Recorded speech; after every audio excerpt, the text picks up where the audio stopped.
Chapter 356. For the strong, everyone was always in awe. They gradually restrained their slightly disgusted look because of Xiao Xian's ragged clothes.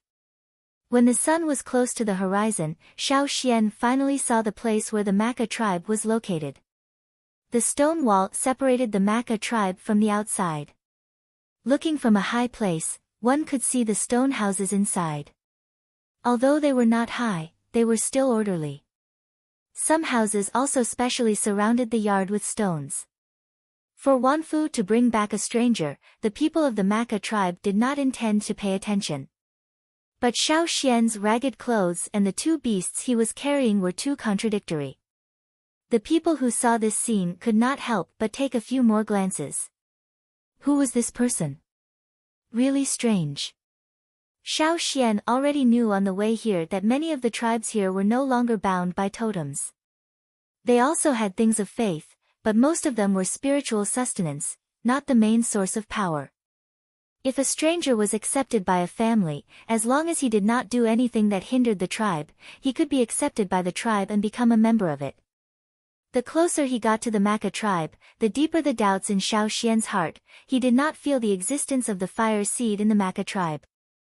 Asking about the fire pit, Xiao Xian knew that in the Maka tribe, there was a fire pit.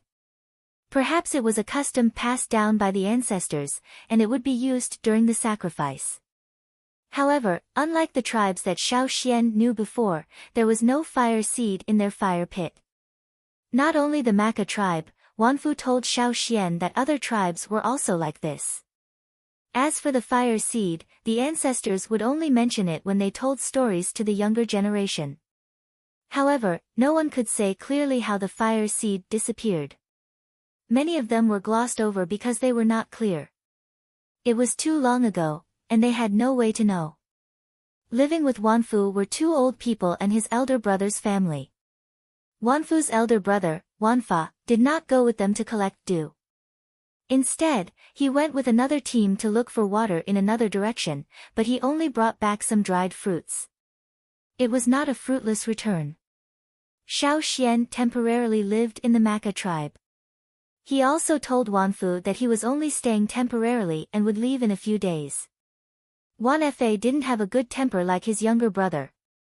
When he saw Xiao Xian, he glanced at Xiao Xian with a picky and defensive look, as if he was looking at someone with bad intentions. Even when Xiao Xian brought two wild beasts, his attitude did not change. Xiao Xian's rags had already caused Wanfa to despise him. Seeing that Xiao Xian was actually using a stone knife, Wanfa despised him even more. This person was actually using a stone knife. It was no wonder that he only had rags that he had been wearing for who knew how long. Stone knives were only used by his grandfather's grandfather's grandfather's grandfather. In their tribe, those who were slightly capable had metal knives. In the eyes of Wanfa and the others, Xiao Xian was just a poor guy with great strength.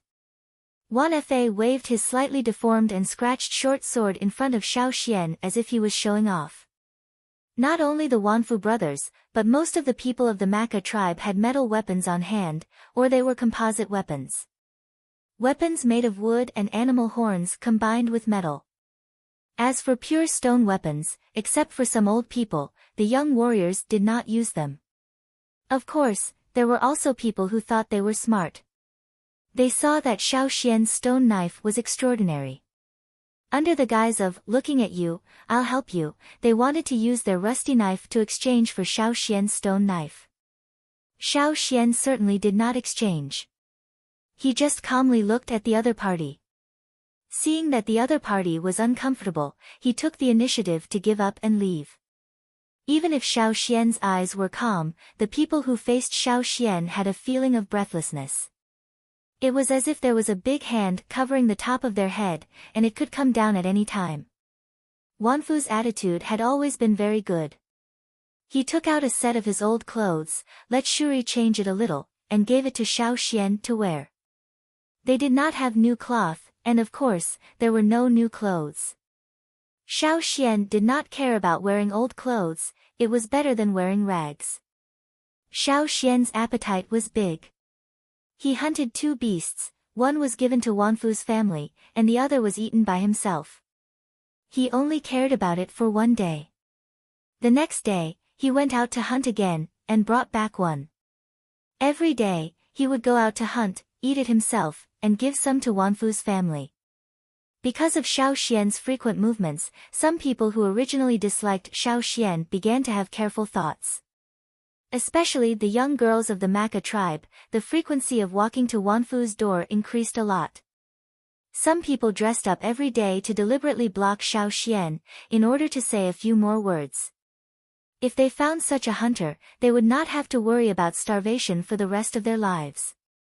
Seeing that Xiao Xian's popularity was rising, the young people of the Maka tribe provoked Xiao Xian. Xiao Xian adopted a strategy of ignoring most of the time, and if he could not avoid it, he would end it quickly. There were not many senior totem warriors in this tribe. Most of the young people were intermediate totem warriors like Wanfu. Xiao Xian was not interested in bullying these people. After understanding Xiao Xian's strength, the number of people who challenged him gradually decreased. Instead, there were several high-level members of the Maka tribe. For those who had the ability, they were certainly willing to retain them. Knowing that Xiao Xian was only staying temporarily, they repeatedly sent people to persuade Xiao Xian to stay, and also promised some benefits. Unfortunately, they could not make Xiao Xian change his mind. For this reason, they regretted for several days. Because of Xiao Xian's temporary residence, the living conditions of Wanfu's family were obviously improved by a grade. The elderly and children in the family also seemed to be more energetic, but the problem of water was still difficult to solve. Xiao Xian could not help them. The efficiency of the rain stones in his hands was not high in dry places. However, the water that Wanfu and the others collected last time can last for 10 days if they save a little. After 10 days, everything would be fine. Seeing that Xiao Xian was distributing meat every day, Wanfu, who originally wanted to repay the kindness, did not expect that the kindness was not much. Instead, he received a lot of benefits from the other party. There was not much that he could help Xiao Xian, and his heart was even more guilty. He could only pull out what he knew when Xiao Xian asked something, and ask others if he did not know. This helped Xiao Xian a lot. On this day, Xiao Xian had lived in the Maka tribe for 10 days. He had a preliminary understanding of this place and did not intend to continue to live here. Walking to the door of the house, Xiao Xian looked up at the sky. "Hey, Xiao Xian, you don't go out today." Wanfu, who had just woken up, saw that Xiao Xian did not go out, and asked in surprise. During this time, Xiao Xian went out in the morning every day and came back when the sun was tilting. Wanfu's people were already used to it. Even if they went out to hunt, they would not go out every day. Xiao Xian was a special case. Sure enough, a real warrior was different from others. Seeing Xiao Xian look up at the sky, Wanfu remembered what Xiao Xian said to them about rain 10 days ago. He went to the door and looked up at the sky. The sun was still high in the sky, and there were some floating clouds in the sky. But in this place, sometimes clouds did not mean that it would rain. Looking at the shape was useless. Sometimes, looking at the dark clouds and rolling thunder, it did not take long for the sky to clear again. It was not uncommon. "I'm leaving today. Thank you for your hospitality." Xiao Xian turned and said. "Ah. You're leaving?" Shirue, who came out, was also surprised. She knew the changes in the family during this time. Now there was still a lot of meat in the family that had not been eaten and was hung outside to dry. Many people envied their family for having such a person. Unfortunately, he was leaving. Also, such a person would not be trapped in a remote place like the Maka tribe. Even if he went to the city-state, or to those big tribes, he could easily stay. When Xiao Xian came, he did not bring many things, and when he left, he did not bring much. The most obvious thing was that he changed his clothes, and he did not look so embarrassed. When Xiao Xian left, he met a traveling team of Maka coming back from the outside. This team went to farther places to trade, and also helped the tribes bring back some things, such as metal weapons and new cloth. In the traveling team, there were 3 senior totem warriors, 2 middle-aged men, and 1 older. However, Xiao Xian was not afraid of them, not to mention that he was already leaving, so he did not look at this team. However, the people in the team saw Xiao Xian, a stranger, and glanced at him a few more times. Wanfu sent Xiao Xian out of the tribe, and then went back. Wanfu, who was that person just now? There were people in the traveling team who were familiar with Wanfu, and asked. Oh, his name is Xiao Xian. He saved me and Shurue, and lived in our house for 10 days. He is very powerful, and can go out to hunt beasts every day. Wanfu talked about Xiao Xian's matter. When he met a familiar friend, Wanfu's words were more. He described the situation when Xiao Xian saved them in detail, and also added some words to polish it, which could arouse the interest of the listeners. Wow, so powerful. Yes. Very powerful. Wanfu nodded vigorously. Every time he said this, many people did not believe it, saying that he was too exaggerated. However, he really did not exaggerate, and what he said was the truth. Some people in the returning team also heard Wanfu's words. Like others, they felt that Wanfu's words were only 30% true, at most 50%. The young people in the tribe always exaggerated things. However, the leaders of the team thought more about it. A hale and hearty old man looked at the person next to him and said, "Why do I feel that this method of directly moving a big stone to smash a behemoth sounds a bit familiar?" Me too, I just can't remember where I heard it. The person next to the old man also said. Such a fierce and arrogant method of fighting, I have indeed heard it. I should have heard it when I went to the city-state before. The 3 people with the highest status in the team said so, and the others did not have much to say. No matter what they thought, they would not refute the words of these 3 elders. After a moment of silence, the old man asked Wanfu, "I just saw him talk to you before he left. What was he talking about?" Wanfu looked serious. This was the father of the current leader of the tribe. His position in the tribe was very high, and he had to be treated with respect.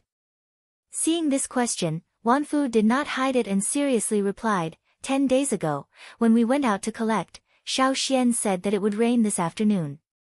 Just now, he reminded me to wash the big jar full of jerky at home and wait for the water." As soon as Wanfu's voice fell, a few younger people could not help but laugh. Ha! You believe this? Who does he think he is? Is he? Here, some people like that were not collectively called witches, but different according to gender. Men were witches, women were witches, and the names were different. That's right. How did he fall into such a situation? Also, born outside, don't know where the tribe is? Full of lies. Extremely bad. Someone answered. He should be beaten up and thrown out. Only you, Wanfu, would believe it. How old are you? Still so easily deceived. The young people spoke one after another, but the 3 people with the highest status in the team did not make a sound. They seemed to be contemplating. After a long while, the old man smiled casually, "Probably I think too much. Okay, everyone hurry up and move the things back." Wanfu intended to defend Xiao Xian, but the leader's father had spoken, so he could only swallow the defense. But after returning, Wanfu and Shurue quickly cleaned up the pots and jars in the house. Noon gradually passed. The young people who returned to the tribe from the expedition team were bragging to their friends about what they had seen and heard on this trip, while the elders were in the house to summarize and discuss the expedition. Rumble. Thunder seemed to roll from a distance. Whether it was the young people who were bragging outside or the elders who were discussing in the house, they all stopped moving. The rest of the Maka tribe also stopped what they were doing and ran out to look at the sky. The scorching sun in the sky was quickly being blocked by the clouds. The wind was blowing fiercely, and the clouds were rapidly increasing and thickening at a speed visible to the naked eye, like an army passing through. Rumble, thunder sounded one after another. This time, it did not look like it was just thunder and not rain, but it was really raining. Hurry up! Clear out the jars in the house. Someone shouted. Oh, my house is filled with things. Now is the time to think about other things, quickly clear it out. What about the things in it?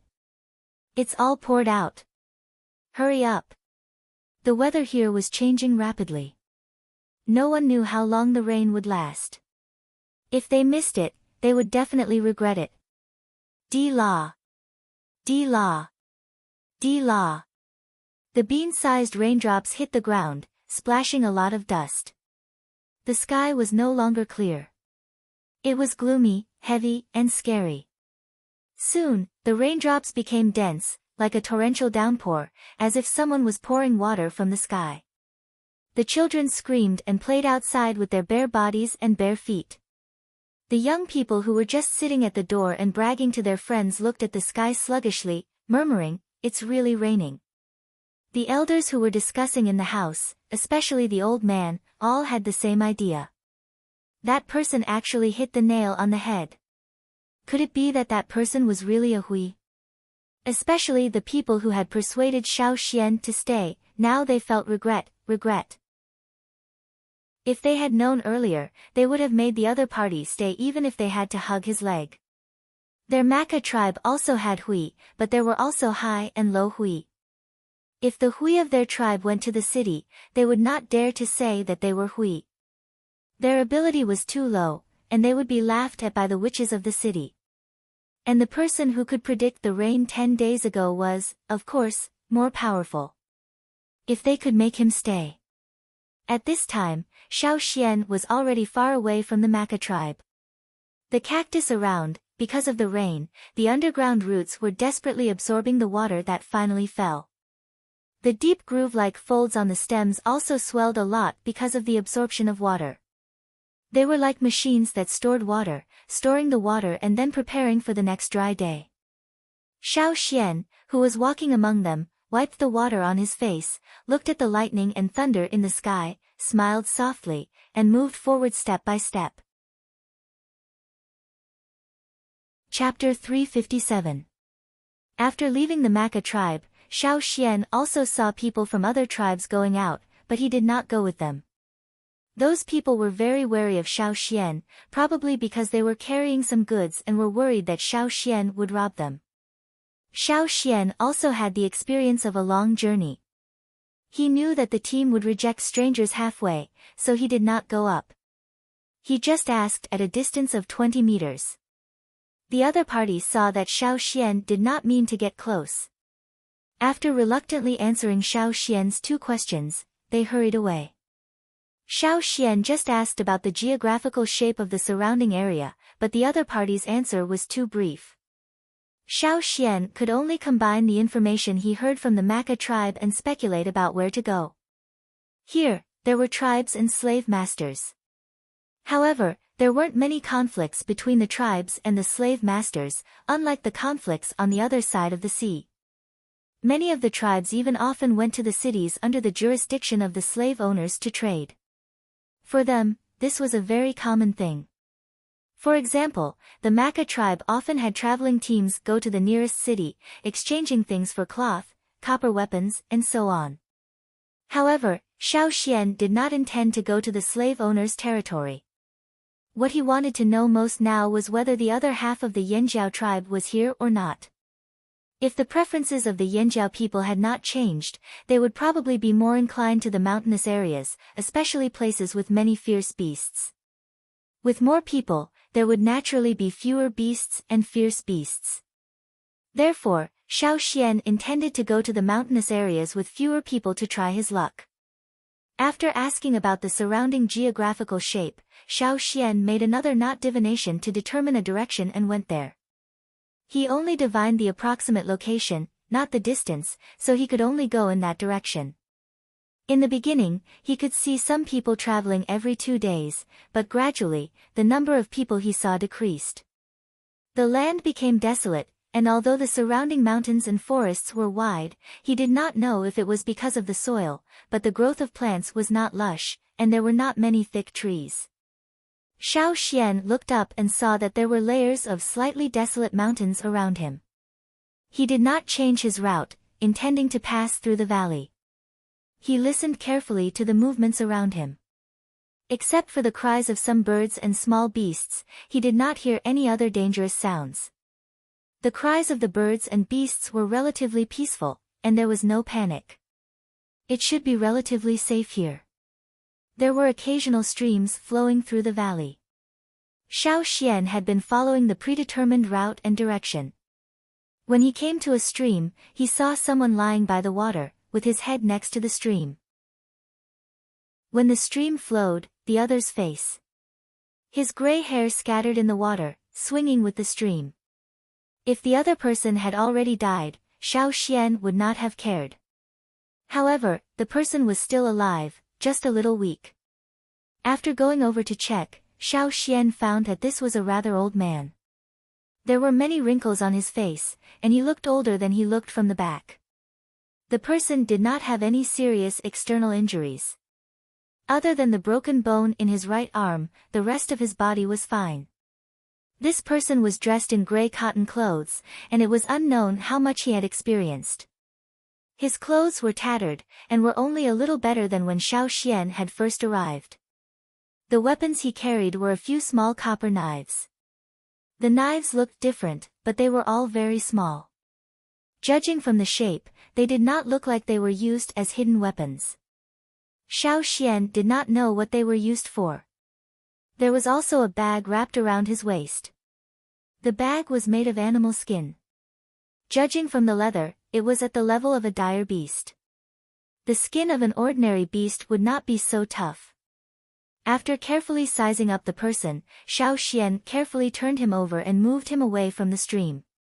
Xiao Xian called out to him, but he did not wake up. Seeing that the person did not wake up, Xiao Xian's gaze fell on the animal skin bag around the person's waist. He reached out and poked it. When the other party was lying by the stream, his uninjured left arm had been protecting his body. Even when he flipped over, his arm did not leave his body. This was a subconscious action, which meant that the animal skin pouch was very important to this person. When Xiao Xian reached out and poked the animal skin bag, the person did not wake up, but the muscles on his face twitched. When he poked again, the person's eyes suddenly opened. His bloodshot eyes were filled with vigilance and murderous intent. He pushed his elbow against the ground and quickly rolled away from Xiao Xian. Then, he hit his head on a big rock beside him. Xiao Xian heard the sound and felt pain for him. There was no need to be so agitated. Fortunately, the person did not faint. After groaning in pain, the person wanted to reach out and touch his injured forehead.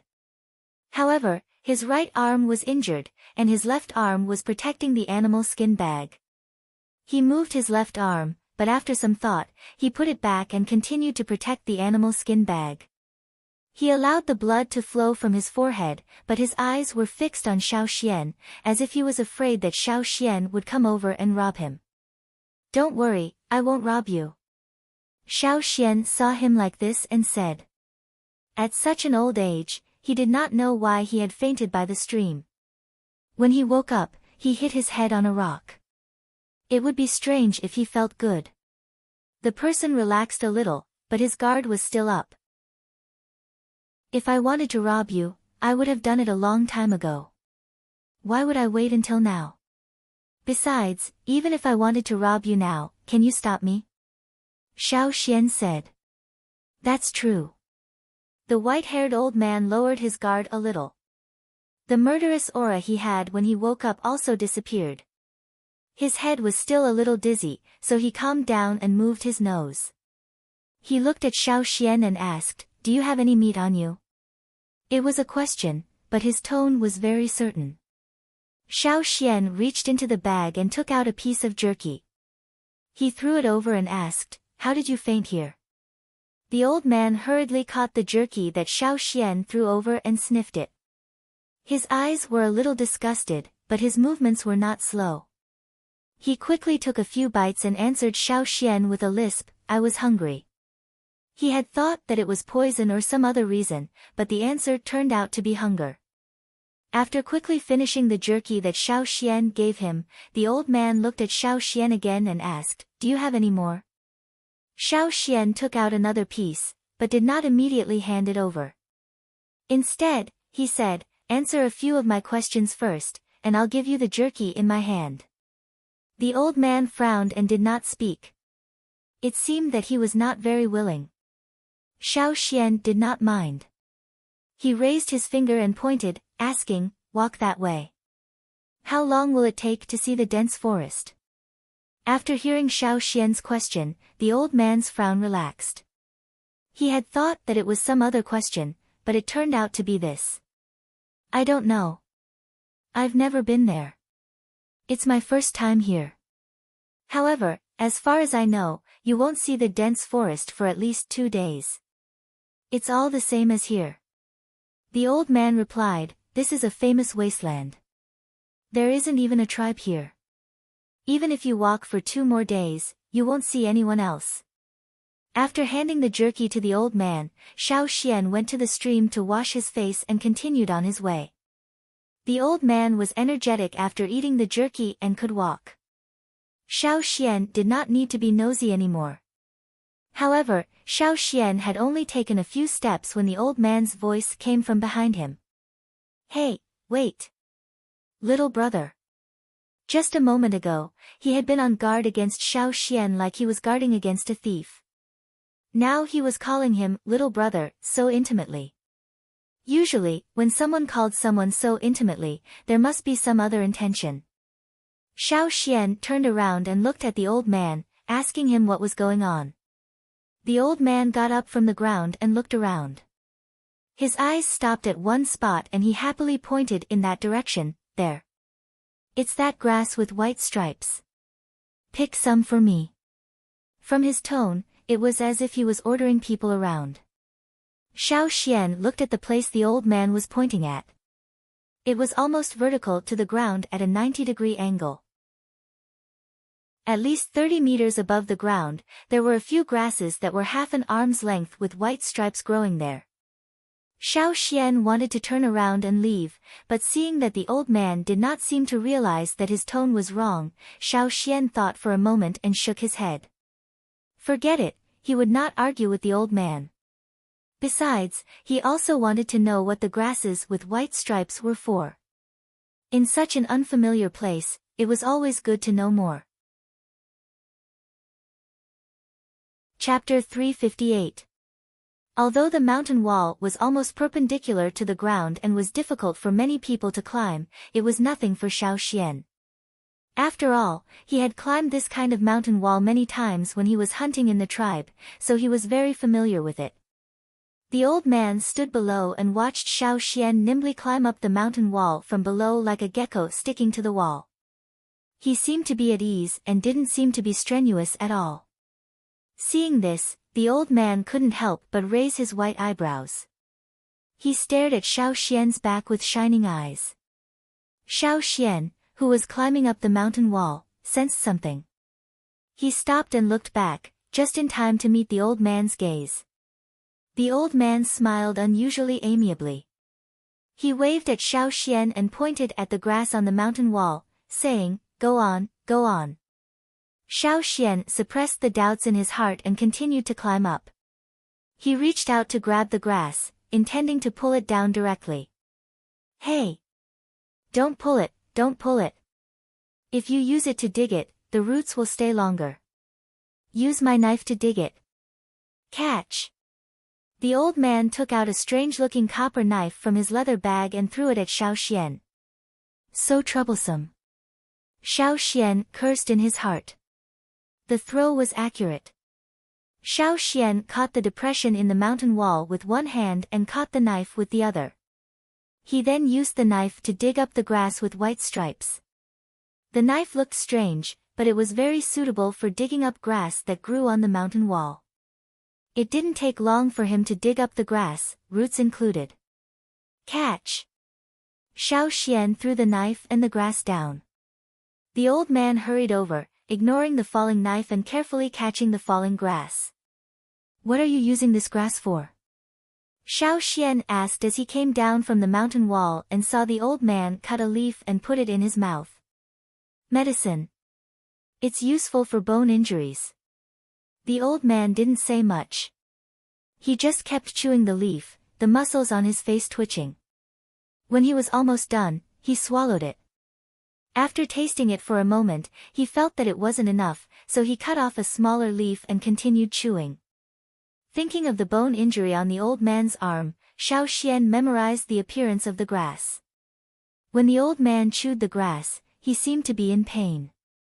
Xiao Xian asked, "How does it taste?" The old man didn't say much. He cut off a small leaf and handed it to Xiao Xian. "Try it. You can eat it even when you're not injured." "Yes. As long as you don't eat too much, you'll be fine." "All right." Xiao Xian took the leaf. He didn't look at it carefully when he was digging earlier, but now he realized that the veins of the grass were harder than he had imagined.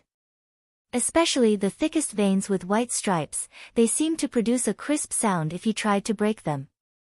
Xiao Xian bit the tip of the leaf first.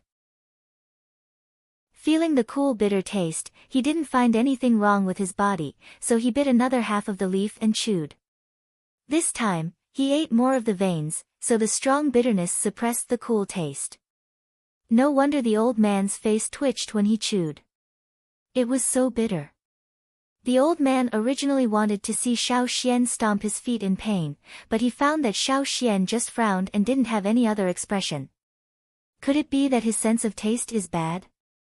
The old man thought. If so, this young man is really pitiful. He can't taste the world. Ignoring the old man's thoughts, Xiao Xian finished chewing the whole leaf. The bitter taste gradually disappeared, and the cool taste lingered.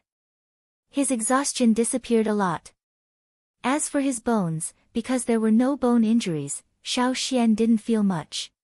He only felt that some strength seemed to flow into his bones.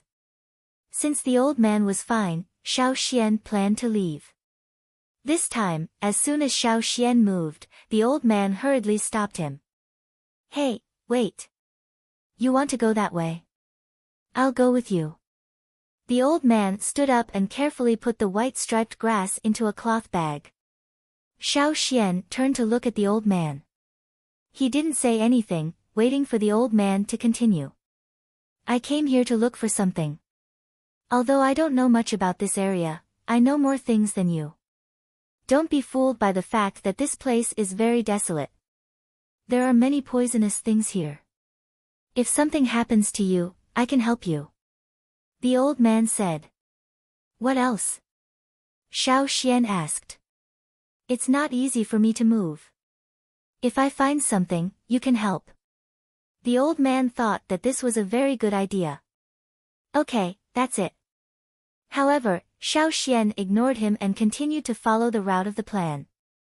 The old man hurriedly followed and continued to persuade Xiao Xian. When the old man's saliva was almost dry, Xiao Xian asked, "What are you looking for here?" "Looking for?" The old man paused. He seemed to have some concerns and didn't want to say it. "Forget it if you don't want to say it." Seeing Xiao Xian quicken his pace, the old man took a few steps forward and sighed. "Have you ever heard of 1,000 gold grains?" 1,000 gold grains? The word gold in the name definitely didn't refer to gold or metal. Since the old man was here, he should be looking for a plant. Since the word gold was in the name, it either referred to the color or to highlight its value. Thinking about it, Xiao Xian shook his head and said, "Never heard of it." The old man looked at Xiao Xian with an ignorant expression and said, "I came here to look for 1,000 gold grains. It is said that 1,000 gold grains can produce 1,000 grains per plant. It is also drought resistant and can grow in barren land with very little rain." "Food crops? So you came here to try your luck?" Xiao Xian asked.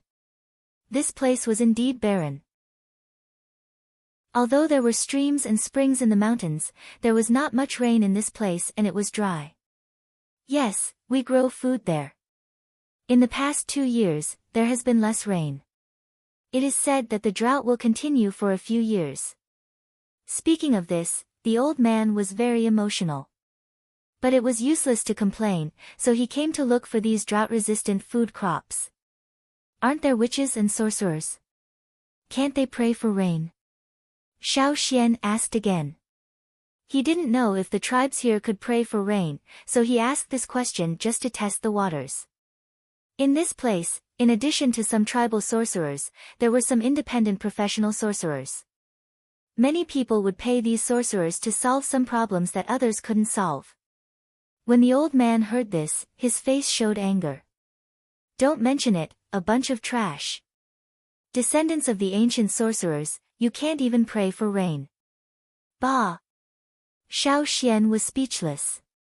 People who dared to bah the sorcerers, Xiao Xian had only seen one so far, and he was almost starved to death. The people of the Maka tribe absolutely did not dare to bah the sorcerers. Most of the people he had seen until now held a kind of awe for the sorcerers. Except for the one next to him. If they couldn't solve the problem of rain, they could only work on crops. No matter what the old man's temper was, traveling thousands of miles to find a solution was admirable. That 1,000 gold grain, what does it look like? Xiao Xian asked. It's 1,000 gold grains. I haven't seen it with my own eyes. How can you find it if you haven't seen it? I'll be able to recognize it when I see it. The old man didn't think there was a problem at all. Right, what's your name? The old man asked. Xiao Xian, what about you? My name is Gue. The old man also wrote the words on the ground with a branch. The old man didn't ask which tribe Xiao Xian was from. He was not interested in which tribe Xiao Xian came from. Xiao Xian was about to ask again. He wanted to inquire about some things about the Yanjiao tribe from the old man, but he heard the old man suddenly say, that, Xiao Xian something, take that off for me. No, I'm not your slave. Xiao Xian didn't look back. Seeing that Xiao Xian was going away, the old man realized the problem with his tone. He quickly slowed down and stepped forward to pull Xiao Xian. Do me a favor, take that off for me. Chapter 359. Xiao Xian didn't expect the old man to change his commanding tone. He was probably used to ordering people around and couldn't change it in a short time. It was already rare for him to say the word, help. Seeing the old man so agitated, Xiao Xian looked in the direction he was pointing. It was another stalk of grass growing on the mountain wall. However, this stalk of grass looked very ordinary, without any patterns. Compared to the grass around Xiao Xian's feet, its leaves were slightly narrower and longer. What kind of grass is that? What's it used for? Xiao Xian asked. I don't know. Xiao Xian. Why are you so agitated if you don't know? I'm agitated because I don't know. I've never seen that kind of grass before. The old man stared straight at the mountain wall and urged Xiao Xian, hurry up. Xiao Xian shook his head and didn't want to lower himself to the old man's level. However, it was only a matter of time for Xiao Xian to go up the mountain wall and pick the grass. It wasn't difficult, so Xiao Xian didn't think too much about it. Just like before, Xiao Xian used the old man's knife to dig up the grass and threw it to the old man. Other than some herbs that were often used in the tribe and some recorded plants, Xiao Xian didn't recognize many other plants. After coming here, there were even more plants that he didn't recognize. Xiao Xian didn't know what was so special about this stalk of grass and wanted to see how the old man would treat it. After carefully observing and smelling it, the old man cut off a leaf and bit the tip, tasting it carefully. Is there any smell? Xiao Xian asked. The old man shook his head, no smell. It's strange, there's not even the smell of grass. What do you think? Xiao Xian asked again. What do I think? I have a bad feeling. The old man commented. If you don't feel good, why are you still eating? Xiao Xian watched the old man eat a whole leaf. Then, the old man's face began to twitch. It wasn't the kind of twitching from the bitter taste, but from an uncontrollable twitch. His face turned a strange greenish gray. It was poisonous. Spit it out. Xiao Xian hurriedly said. He looked around, broke off a branch, and peeled off the outer skin, intending to help the old man vomit. The old man, whose face was quickly turning green, saw that Xiao Xian was about to touch his throat with the branch. He knew what Xiao Xian was going to do, so he turned his head to avoid the branch. He even reached out his arm to push Xiao Xian. Ni Yuan Kai. Xiao Xian was stunned for a moment before he realized that the old man was telling him to leave because he was in the way. Fine, I'll leave then. Xiao Xian thought to himself, I'm not the one who got poisoned. Why should I be anxious?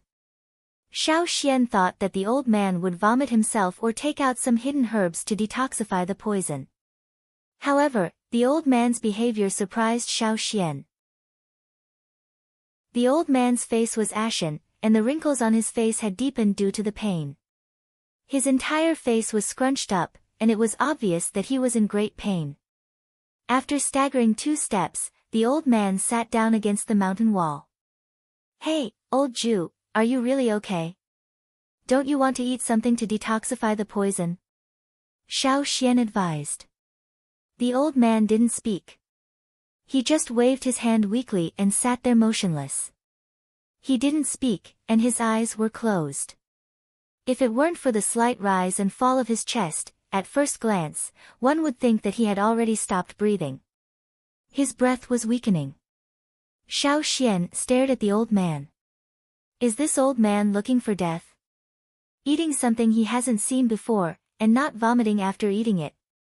He's just holding back the poison. Isn't he looking for death? Is he tired of living? Suddenly, Xiao Xian noticed that some black veins had appeared on the old man's body. They looked like extended leaves. On his face, arms, and the parts of his body that were exposed outside his clothes, there were these black veins. Totem tattoos. A ball of fire appeared in Xiao Xian's mind. This ball of fire was the source of the old man's strength. However, the difference was that there was a vague shadow in this ball of fire. It looked like a stalk of grass or something else. It couldn't be seen clearly because it was surrounded by the fire. The blue and red flames intertwined. Not only did it not weaken, but it seemed to be burning more and more fiercely. The flames surged and expanded. Within the ball of fire, there was a faint shadow, like a weak seedling, growing and growing. Looking at the veins on the old man's body, the original black veins gradually turned into a bright green. The old man's face also began to recede. The aura of death was expelled, and in its place was an extremely strong aura of life. When the old man's face completely disappeared, the green veins also faded away. Everything returned to normal. Just by looking at the old man's current appearance, no one would have thought that the old man had just eaten a piece of poisonous grass and almost died. If Xiao Xian hadn't seen it with his own eyes, he would never have thought of it. No wonder he was so fearless. Just now, he had pushed him away with such force. It turned out that he had the ability to save his life. Xiao Xian calmed down. The old man let out a long breath and opened his eyes. He carefully looked at the seemingly inconspicuous grass in his hand that he hadn't put down. His eyes lit up. Seeing the old man carefully put away the grass, Xiao Xian asked, "Are you really okay?" "I'm fine. It's just a little poison." The old man didn't care. His casual tone showed that he really didn't care about the seemingly dangerous situation just now. Only this old man would be like this. If it were anyone else, they would have already died from the poison. Since I entered the mountain until now, I have already tasted more than 100 types of grass. There are also poisonous ones, but this one isn't the most poisonous. The old man said casually. Xiao Xian caught a glimpse of pride in the old man's eyes. He wanted to praise him, but he directly swallowed it back. He thought that Xiao Xian would be amazed. Who knew that after waiting for a while, when he looked up, the old man saw that Xiao Xian had already left. He didn't care about anything else and hurriedly chased after Xiao Xian. He was still counting on Xiao Xian to help him pick the grass. Before he met Xiao Xian, he also saw a lot of unfamiliar grass, but he couldn't pick it. He even broke an arm, so he could only give up. Now it was different. Having someone to help him pick the grass really saved him a lot of trouble. Because of the old man, Xiao Xian didn't take the shortest route. Sometimes, he would climb the mountain to find some plants. The general direction didn't change, but the distance was longer. Xiao Xian followed the old man and collected some poisons and medicines. He also learned about a lot of plants. It was rare to meet someone who would listen to him. When the old man was in the mood, he would tell him about the distribution of various herbs. He had been to many places, so he knew a lot. From the old man's words, Xiao Xian not only learned about various medicinal plants, but also the distribution of some tribes and cities. Overall, this trip was worth it. The old man told Xiao Xian that he could judge what was in a direction based on some flying insects, what kind of changes were happening to the plants there. Different insects had different preferences. If he was looking for something, this could save a lot of time. Of course, in addition to these flying insects, you can also judge by some other beasts, such as... The old man was about to point to a small bird and was about to say something when his ears quickly shook twice. The old man's eyes flashed. He didn't care about the bird anymore and looked in a direction. At the same time, he raised his hand to signal Xiao Xian not to make a sound. Xiao Xian looked in that direction. There was a cluster of low grass, which was the densest grass in the area. And behind the grass, there was an animal with grayish-white fur that looked very much like a mouse hiding behind it. After carefully listening to the movements around it, it stuck its head out, propped up its front body, sniffed the air, and then jumped out with a whoosh. "Quick, follow it." The old man suppressed his excitement and whispered to Xiao Xian. Chapter 360. A wild mountain rat could make the old man so excited. It probably had something to do with the 1,000 gold grains that the old man had mentioned. Xiao Xian didn't wait any longer and quickly followed the wild rat. The wild rat ran very fast, but it would stop and look around vigilantly when it stopped. If it didn't find any threat, it would continue to run. Xiao Xian could only use some short trees or tall grass as cover. The plants in this area didn't grow well, so there weren't many things that could be used as cover. It was a little difficult to follow them quietly. For Xiao Xian, even if it was difficult, he could overcome it and successfully follow the wild rat. But the old man couldn't. His hiding skills weren't as good as Xiao Xian's, so he could only follow from a distance. Fortunately, he didn't have to keep an eye on the wild rat. He just had to follow Xiao Xian. After about 20 minutes, the wild rat finally stopped. Xiao Xian stood not far away and watched the wild rat enjoy its food. He turned around and waved to the old man who was following behind him. Even if Xiao Xian didn't recognize the plant, he was sure that it wasn't the 1,000 gold grains that the old man had mentioned. It was just a 1-meter-tall shrub with some red fruits the size of a pinky nail. The wild rat's target was those red fruits. Looking at the wild rat eating the fruit until its eyes narrowed, the old man sighed, "What a pity." However, the old man didn't have much hope. He knew that the 1,000 gold grains weren't easy to find, so he was mentally prepared. After the wild rat enjoyed its food, it slowly ran in another direction. It was still running, but not as fast as before. Some birds smaller than sparrows flew over in the sky and pecked at the fruits. Before the birds finished pecking, the old man quickly grabbed a handful of the fruits and threw them into his mouth one by one. There was a raised stone on the ground next to him. The old man sat there and ate the fruit while looking around the mountain. "Do you know this tree?" Xiao Xian asked. "No, it's my first time eating it," the old man said. Xiao Xian pursed his lips and reached out to pluck a few fruits from the low shrub and tossed them into his mouth. It was a little sweet, and the taste was not bad. No wonder the wild rat rushed here. When hunting in the forest, if they saw an unknown plant, even if the fruit looked tempting, the hunting warriors would not touch it unless they saw other animals eating it. Only then would they try it bit by bit, and then confirm whether it could be included in the menu. However, this old man obviously relied on his detoxification physique to eat recklessly. Xiao Xian believed that even if he hadn't seen the scene of the wild rat and the bird, the old man would still eat it. Old Jew, why do you want to try all kinds of trees and flowers? Using your own body to test the poison. That's right. Whether it's poison or medicine with great benefits, we have to try it before we know. There are still many things waiting to be discovered in the future. Our clan has been experimenting countless times since our ancestors. The things that we eat and use are all obtained through taste and body testing. Daggers, baskets, beds, mattresses, pillows, tea, wine, vinegar, sugar, oil, which one of them was not experimented with by our ancestors? As he spoke, the old man's eyes showed incomparable reverence. He even stopped eating the fruit, and with infinite emotion, he said, "Our descendants will inherit the will of our ancestors, and shine through the ages. Our achievements will last forever." Xiao Xian watched the old man's spittle flying, impassioned. This old man really wanted to carry forward his ancestors' entrepreneurial spirit, pioneering spirit, and self-preservation spirit. The old man's biggest goal now was to find the 1,000-grain gold that was once mentioned in the ancestors' notes before he died. "Even if it's just a meeting, I'll be satisfied," the old man said.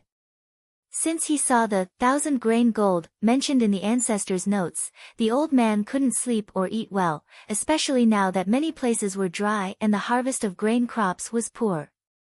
Nowadays, not everyone was willing to go hunting.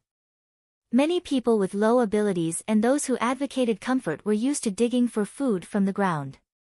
Not many people were willing to go to the distant mountains and forests to fight with ferocious beasts. Moreover, there were not many beasts around the places where many people gathered. If they wanted to hunt, they would have to go to further places.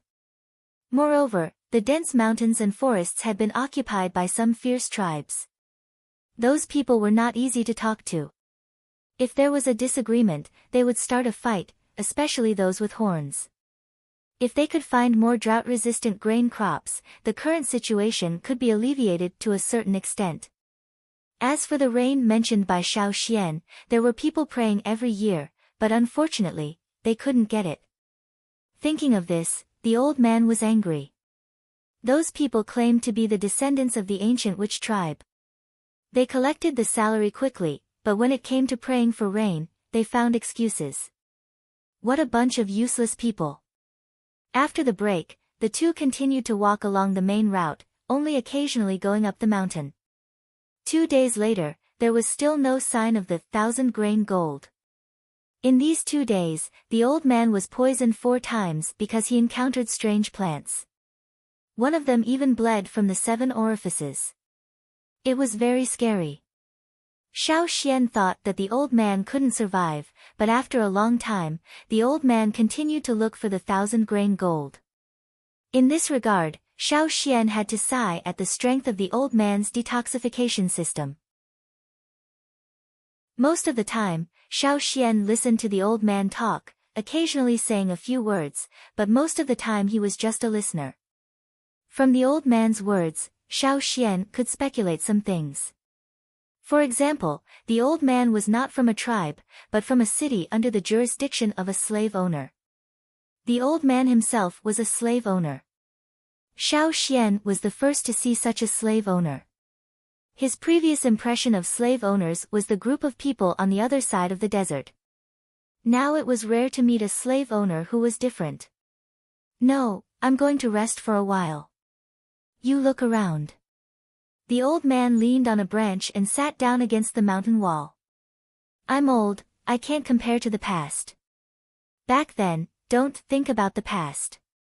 Go to sleep, sleep, and hurry up," Xiao Xian said. Because he was with the old man, Xiao Xian slowed down a lot. He wasn't taking the shortest route either. After walking for 2 days, he didn't feel like there were any trees around him. He wasn't sure if he'd be able to see a dense forest after 2 more days at this speed. Since he agreed to go with the old man, Xiao Xian wouldn't leave him halfway. He was not particularly in a hurry. In this barren place, Xiao Xian hadn't seen a large beast, but he did see a few human skeletons. Glancing around, Xiao Xian recalled the useful plants that the old man had introduced to him today. If he saw them in his field of vision, Xiao Xian would silently review them in his heart. As he was thinking, Xiao Xian heard running sounds. The sound wasn't loud, but listening to the sound and rhythm, it was very similar to the wild rats he had followed before. If it was just one, it wouldn't be a big deal, but Xiao Xian heard several. Could it be that this was a wild rat nest? Xiao Xian stood up and looked in the direction of the sound. Several wild rats came from different directions, running in the same direction. They didn't look like they were running for their lives, but more like the previous wild rat looking for fruit, with eagerness and desire. Old Jew. Hey, wake up, there's a situation with old Jew. Xiao Xian pushed the sleeping old man. What's wrong? Because Xiao Xian was watching over him, the old man rarely fell asleep without worry. Before he could sleep enough, he was woken up by Xiao Xian, and for a moment he was a little confused.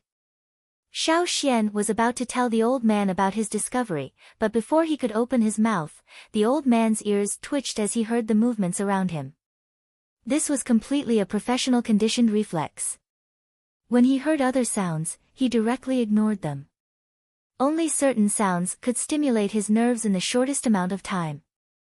With a shiver, the old man was so excited that he didn't feel sleepy anymore.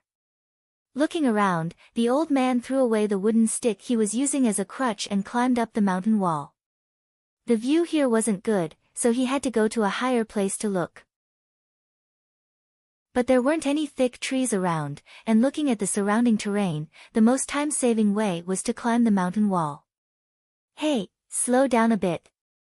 Xiao Xian was afraid that the old man would slip and fall, so he was on guard below. If the old man got excited and fell down, he could still catch him. However, the old man was too agitated to care so much. He only wanted to climb up the ladder. Xiao Xian saw that the old man was having a hard time climbing, so he helped him. After climbing up, the old man's radar-like eyes scanned the surroundings, his ears twitching as he scanned.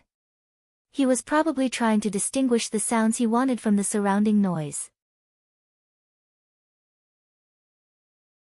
Chapter 361. After looking at the wall, the old man's hands and feet were trembling when he came down. He was not afraid, but excited. He felt that climbing down was too slow, so the old man let Xiao Xian catch him from below. Without waiting for Xiao Xian to say anything, the old man had already let go of his hand and jumped down. Xiao Xian wanted to curse, but he did not have time to do so. He quickly caught the old man who jumped down. This time it's definitely it. After the old man came down, he hurriedly walked in one direction. That was the direction the wild rats were running towards. Even if it's not the 1,000-grain gold, it must be something special to make these wild rats behave like this. The old man walked as if he was flying. After a good night's sleep, he was much more energetic. This time, he used all his strength to keep up. Xiao Xian was also curious about what had made these wild rats so crazy. As he ran forward, some wild rats jumped out from other places. When they saw Xiao Xian, the wild rats only paused for a short while before continuing to run. It seemed that compared to Xiao Xian, the strange creature on the other side was more attractive to them. Therefore, they did not pay much attention to Xiao Xian's existence and only focused on running. There weren't so many wild rats running around before. Why are there suddenly so many of them? Xiao Xian asked. It must be that thing that's about to be cooked. The old man did not say much. He just sped up again. After waiting for so long and searching for so many years, he once again saw hope. Although he had encountered similar situations before, where he did not find the 1,000-grain gold but other precious herbs, this time, he had a strong premonition.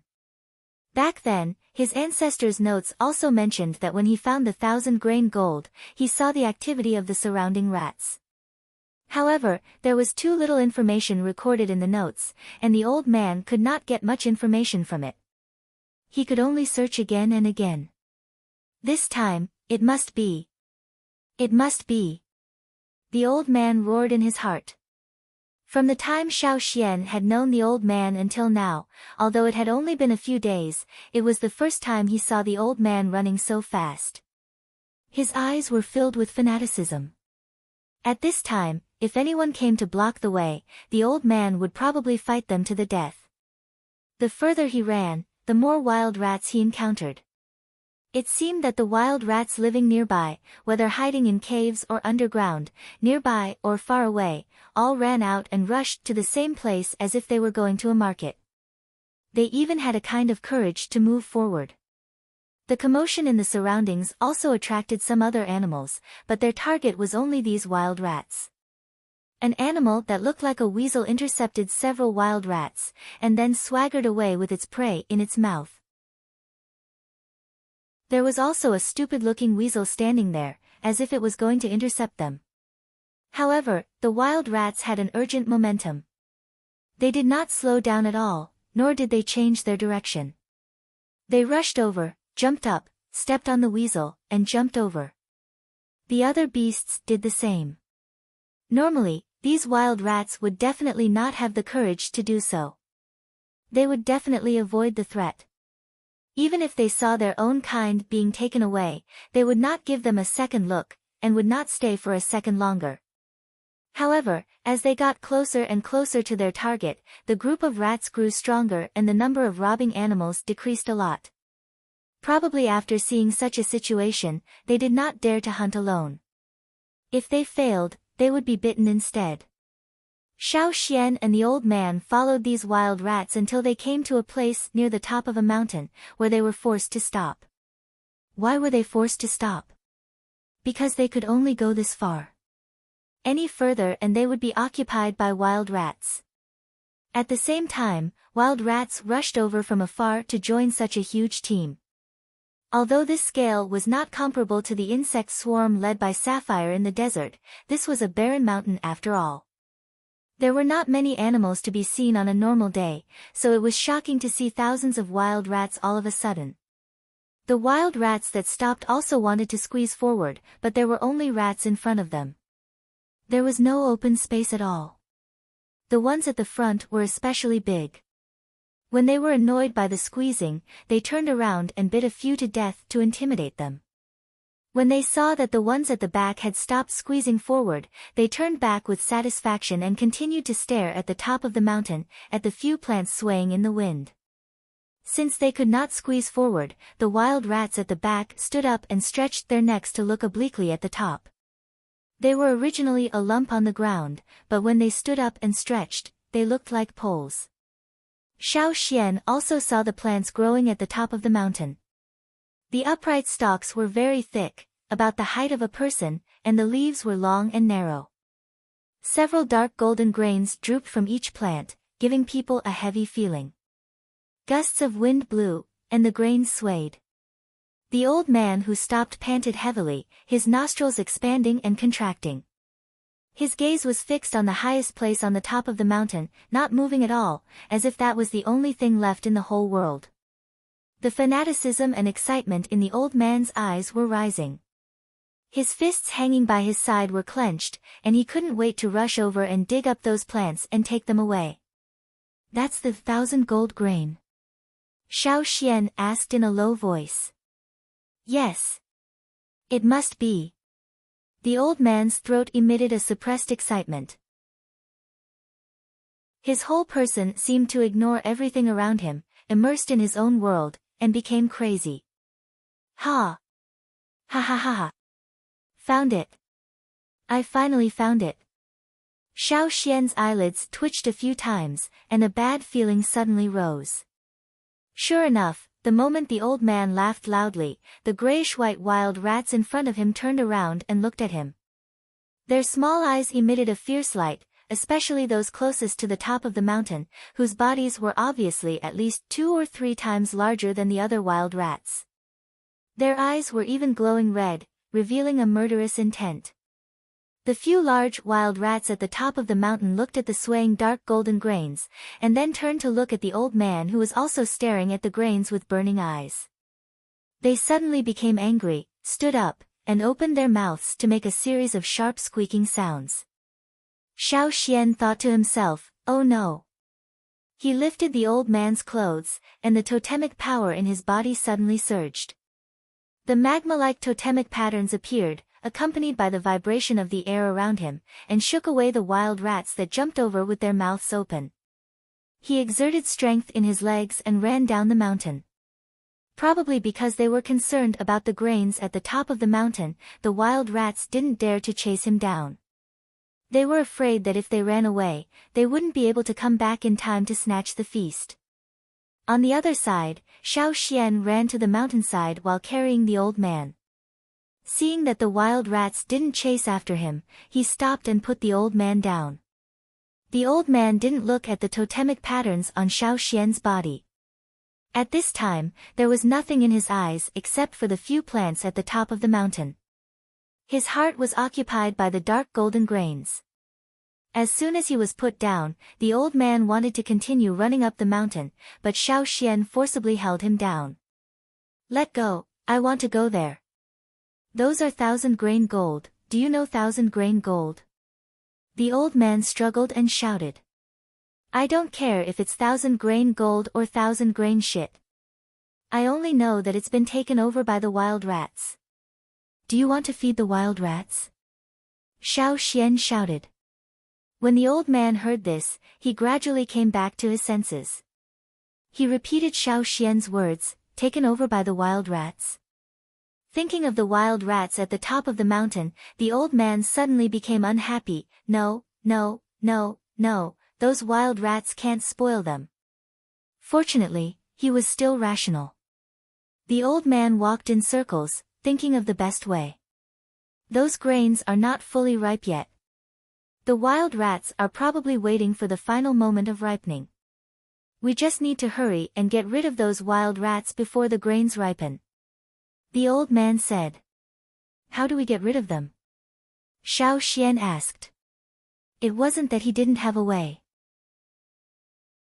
If he forced himself to fight with the group of wild rats, he could do it, but he would have to pay a price. After all, there were too many wild rats, and the few that were closest to the top of the mountain were harder to deal with than the others.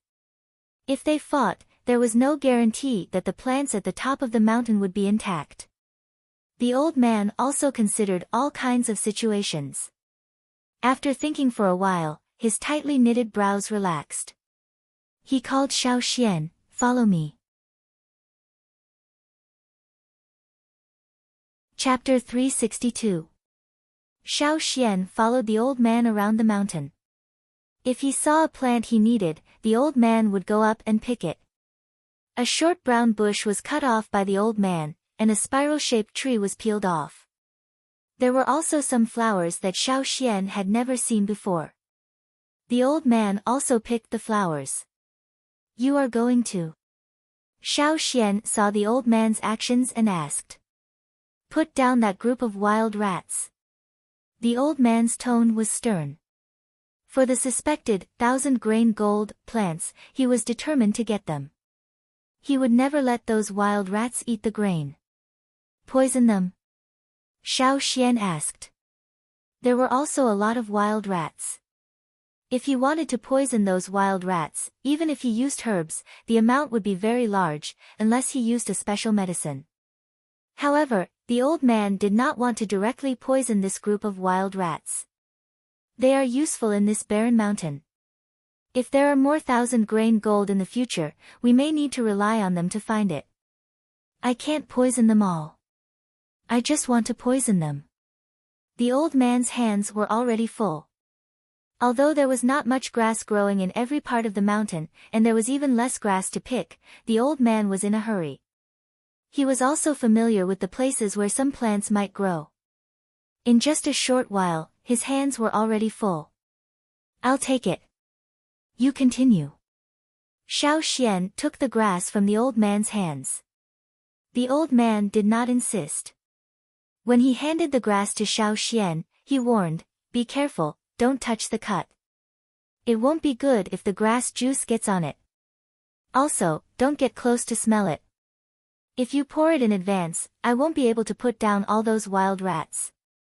The two quickened their pace. The movement of the wild rats indicated that the grain on the top of the mountain would soon be fully ripe. They had to hurry. Following the old man, Xiao Xian also learned a lot, but not to the extent of the old man's ability to use materials at any time. Because they were in a hurry, the old man would not say much. Xiao Xian could only watch and remember, maybe it would be useful in the future. The mountain seemed to be full of short trees and weeds, but for people like the old man, it was actually full of treasures. Whether it was a waste or a treasure, it depended on the person. Some plants alone might not have much ability, but when combined together, it was different. What the old man wanted to concoct was a medicine that was a mixture of many kinds of plants. "Okay, that's it." The old man began to take out things to prepare for the production. A small copper cauldron and a few oddly shaped knives were all that was needed to deal with all of this. "Xiao Xian, go to the foot of the mountain and look for more one-line sorrow. Look for those that have a small opening. Don't take those that haven't opened, and don't take those that have opened completely." Old Ju did not lift his head as he spoke to Xiao Xian. His hands were busy, and he simply had no time to leave, nor could he match Xiao Xian's speed. "Okay." Xiao Xian didn't say much. He knew what kind of plant the old man was talking about. On the way, the old man had taught him how to recognize it. Xiao Xian remembered that the aligned plants mostly grew in the valley between two mountains. He had seen a lot of them when he walked along the narrow part of the valley. The aligned shrub was not tall enough to reach Xiao Xian's waist. This was the old man's own name for the shrub. Running down the mountain, Xiao Xian looked around and saw a line. The so-called a line was because when the fruit of this shrub was about to mature, a line would appear on the fruit with a hard shell. Then as the fruit became more and more mature, the line would crack. The wind and sun would dry up the inside of the fruit, leaving only a small core. When the time was right, the cracked fruit would completely open and the core inside would be ejected. Xiao Xian tried it once and was hit by the core ejected from the fruit. It was quite painful. If it weren't for Xiao Xian's thick skin, perhaps his skin would have been broken. Generally, after the fruit of this plant cracked, there would be no other beasts around. In the old man's words, seeing the line on the fruit makes you worried. You can't get close. You'll get hurt if you get close. If it was not plucked properly, it would also stimulate the split fruit to shoot out the core in advance. That was why the old man had demonstrated twice to Xiao Xian, telling him how to pluck the one-line worry correctly. Compared to the previous 2 days, there were more and more fruits with lines and cracks on the tree, but he didn't know which ones were needed by the old man. Some of the cracks were still shallow and may not meet the old man's requirements. After thinking about it, Xiao Xian directly cut off the branches that were more densely packed with fruit. After finding more than 10 trees in a row and cutting off a lot of branches with fruit, Xiao Xian went up the mountain. The old man said that the wild rats on the mountain were waiting for the moment when the ear was really ripe. When the ear reached the most perfect moment, the wild rats could get what they wanted from it. Maybe the bigger rats at the front of the group of wild rats had eaten a lot of 1,000-grain gold and grew up like that. Or after getting it, he could also cook some for himself. While thinking, Xiao Xian went up the mountain with the cut branches. When Xiao Xian arrived, the old man had already lit the fire. The various kinds of grass next to it were almost ready. There was a pungent smell coming out of the copper cauldron. "You stay away. The old man waved at Xiao Xian and let Xiao Xian put down the things and move away. After all, Xiao Xian didn't have a detoxification physique like the old man. He was afraid that Xiao Xian would collapse if he smelled too much of the smell. When Xiao Xian smelled the smell, he felt a little dizzy, so he moved his feet and stood about 10 meters away from the small cauldron. The fire was very strong, and steam kept coming out of the copper cauldron. The old man squatted next to it and stared, his eyes never leaving the small cauldron. He kept stirring it with his knife. "It's done!" The old man shouted excitedly and put out the fire. He picked up the branch that Xiao Xian brought and quickly picked up the fruit that met his requirements. Then, he held the fruit in one hand and picked up 2 strange knives with the other hand. He scraped some powder from the small cauldron and poured the powder into the fruit through the gap between the fruit's opening. Each fruit was about the size of a quail egg, and the gap on the fruit was even narrower. However, the old man only held the knife with one hand and used the 2 strange knives to pour the powder in. The powder that leaked out was almost negligible. No wonder he brought so many strange knives. It turned out that he used them for this. After pouring the powder in, the old man covered the gaps with a thin, almost transparent layer of leaf skin. This way, the fine powder wouldn't leak out. He quickly poured the powder into all the fruits he picked and sealed the leaf skin. The old man picked up the last fruit with the least amount of powder and looked around. Not far away, a small bird was pecking at insects on the ground. Aiming at the target, the old man flicked his finger, and the fruit flew straight in that direction. It hit the ground and made a "ka" sound. The fruit was completely opened, and the core was shot out. At the same time, the powder inside was also sprayed out. Xiao Xian saw the bird flap its wings twice. It looked like it wanted to fly, but after shaking its wings twice, it fell down. "What do you think?" The old man looked at Xiao Xian with a proud face. Obviously, he was very satisfied with what he had made. Xiao Xian looked at the motionless bird on the ground and then at the completely opened and empty fruit shell. He sincerely commented, "It really is a divine artifact."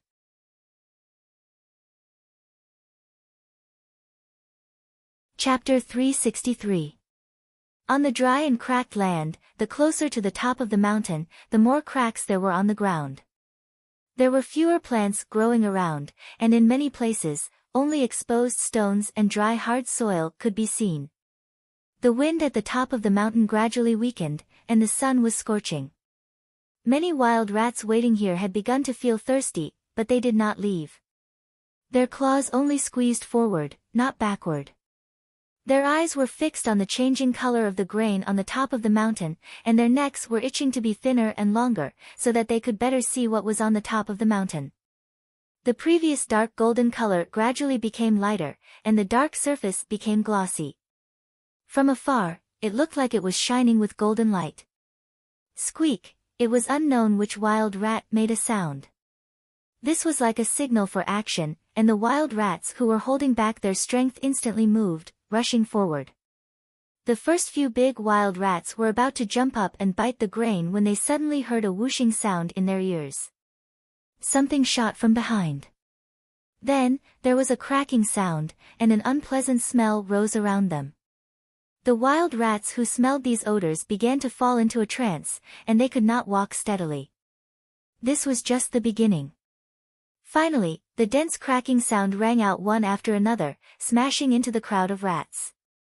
Xiao Xian held his breath, and while smashing the artifact, he quickly rushed to the top of the mountain, and then stood there, smashing while dealing with the rushing rats. The old man Ju's medicine had already overturned a large number of wild rats. Although it could not solve all the wild rats, it greatly reduced the pressure on Xiao Xian, and it was easy to deal with the rest. After all, they were just wild rats, not ferocious beasts. Xiao Xian smashed the artifact with one hand, and in the other hand, he held a broom-like thing tied with branches. When he saw the wild rats rushing over, he vigorously swept them.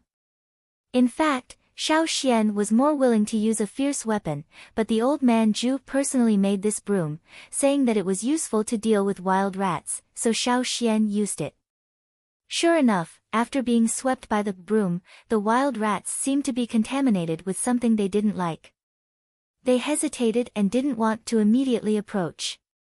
As for the big wild rats that had jumped up and bit the ears of the grains, after smelling the smell, they wanted to take the grains in their mouths and fall to the ground.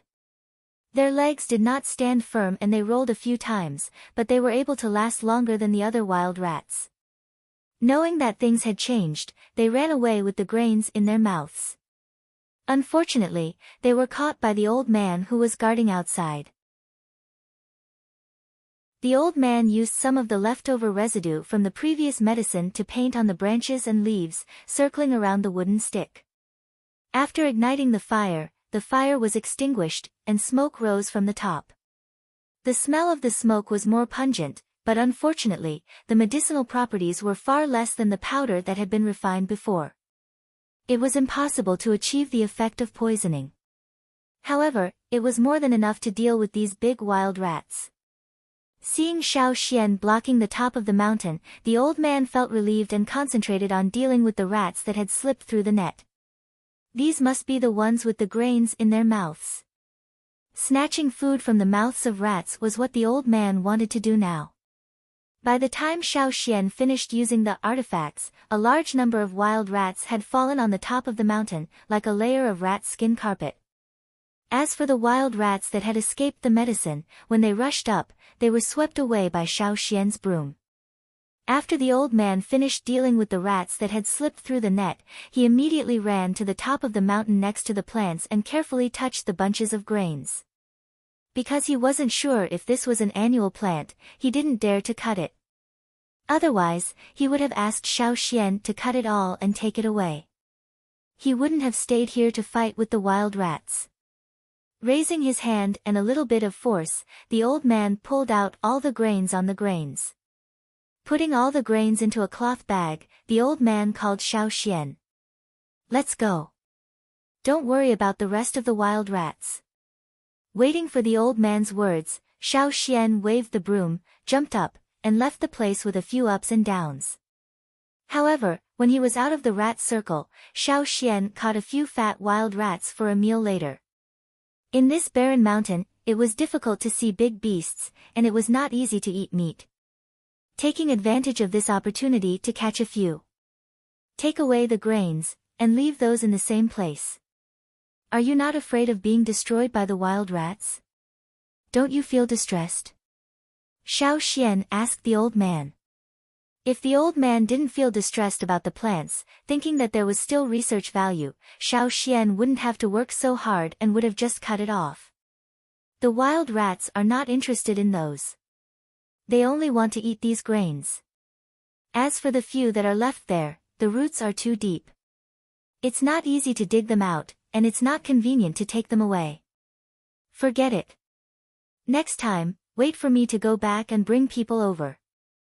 As long as those few plants did not wither before he brought people over, he would transplant all of them to his own field and study them well. Those wild rats that were drugged woke up. I don't know if they will faint again. Aren't you afraid of their revenge? Xiao Xian joked. The old man holding the bag of grains heard Xiao Xian's words and raised his eyebrows. Revenge? Why should I be afraid? The next time I come, I won't give them a chance to retaliate. The next time he came, he would definitely bring more people, so he didn't have to be afraid of those wild rats. Leaving the mountain and looking for a place to sit down and rest, Xiao Xian reached out to the old man. Take it out and let me see what the legendary 1,000-grain gold looks like. I just went to sweep the wild rats and didn't pay attention to it. The old man hesitated and did not open the bag of grains. Instead, he took out a grain from another small bag and put it in Xiao Xian's palm. Xiao Xian looked at the soybean-sized round grain with a golden shell in his hand. There were teeth marks on it, the wild rats had bitten it. Although it was only so big, he could feel the obvious weight in his hand. It was much heavier than Xiao Xian thought. However, Xiao Xian didn't want to give up on such a broken grain. Anyway, I also have some merit. You're only giving me this. Xiao Xian pinched the broken grain and shook it in front of the old man. What do you want this for? The old man held the thing tightly. Eat. Concise and comprehensive. Hearing this, the old man's eyebrows almost stood up. Eat? Aren't these planted for eating? But we haven't started to plant a lot of them yet. These intact ones can only be used as seeds, they can't be eaten. The old man's attitude was very firm. Well, you give me some. I'll go back to the tribe later and plant them. Seeing the old man still want to say something, Xiao Xian added, even if I don't know how to plant them, there must be people in our tribe who know. Don't be stingy. Come on, let's divide.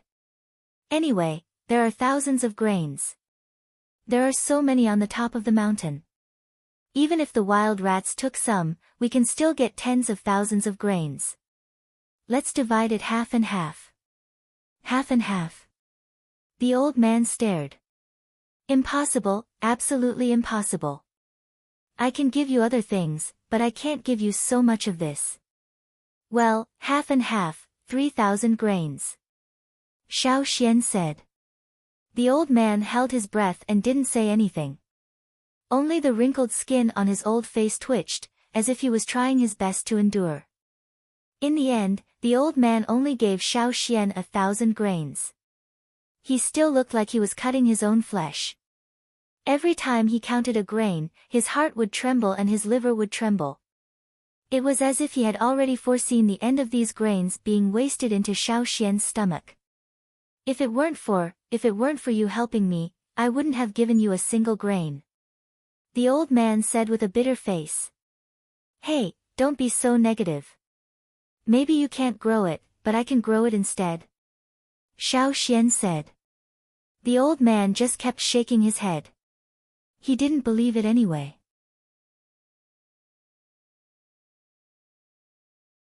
Chapter 364.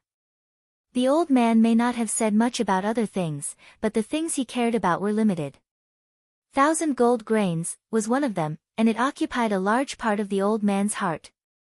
You could tell just by looking at how much effort he had put in to come all the way to this desolate land to find it.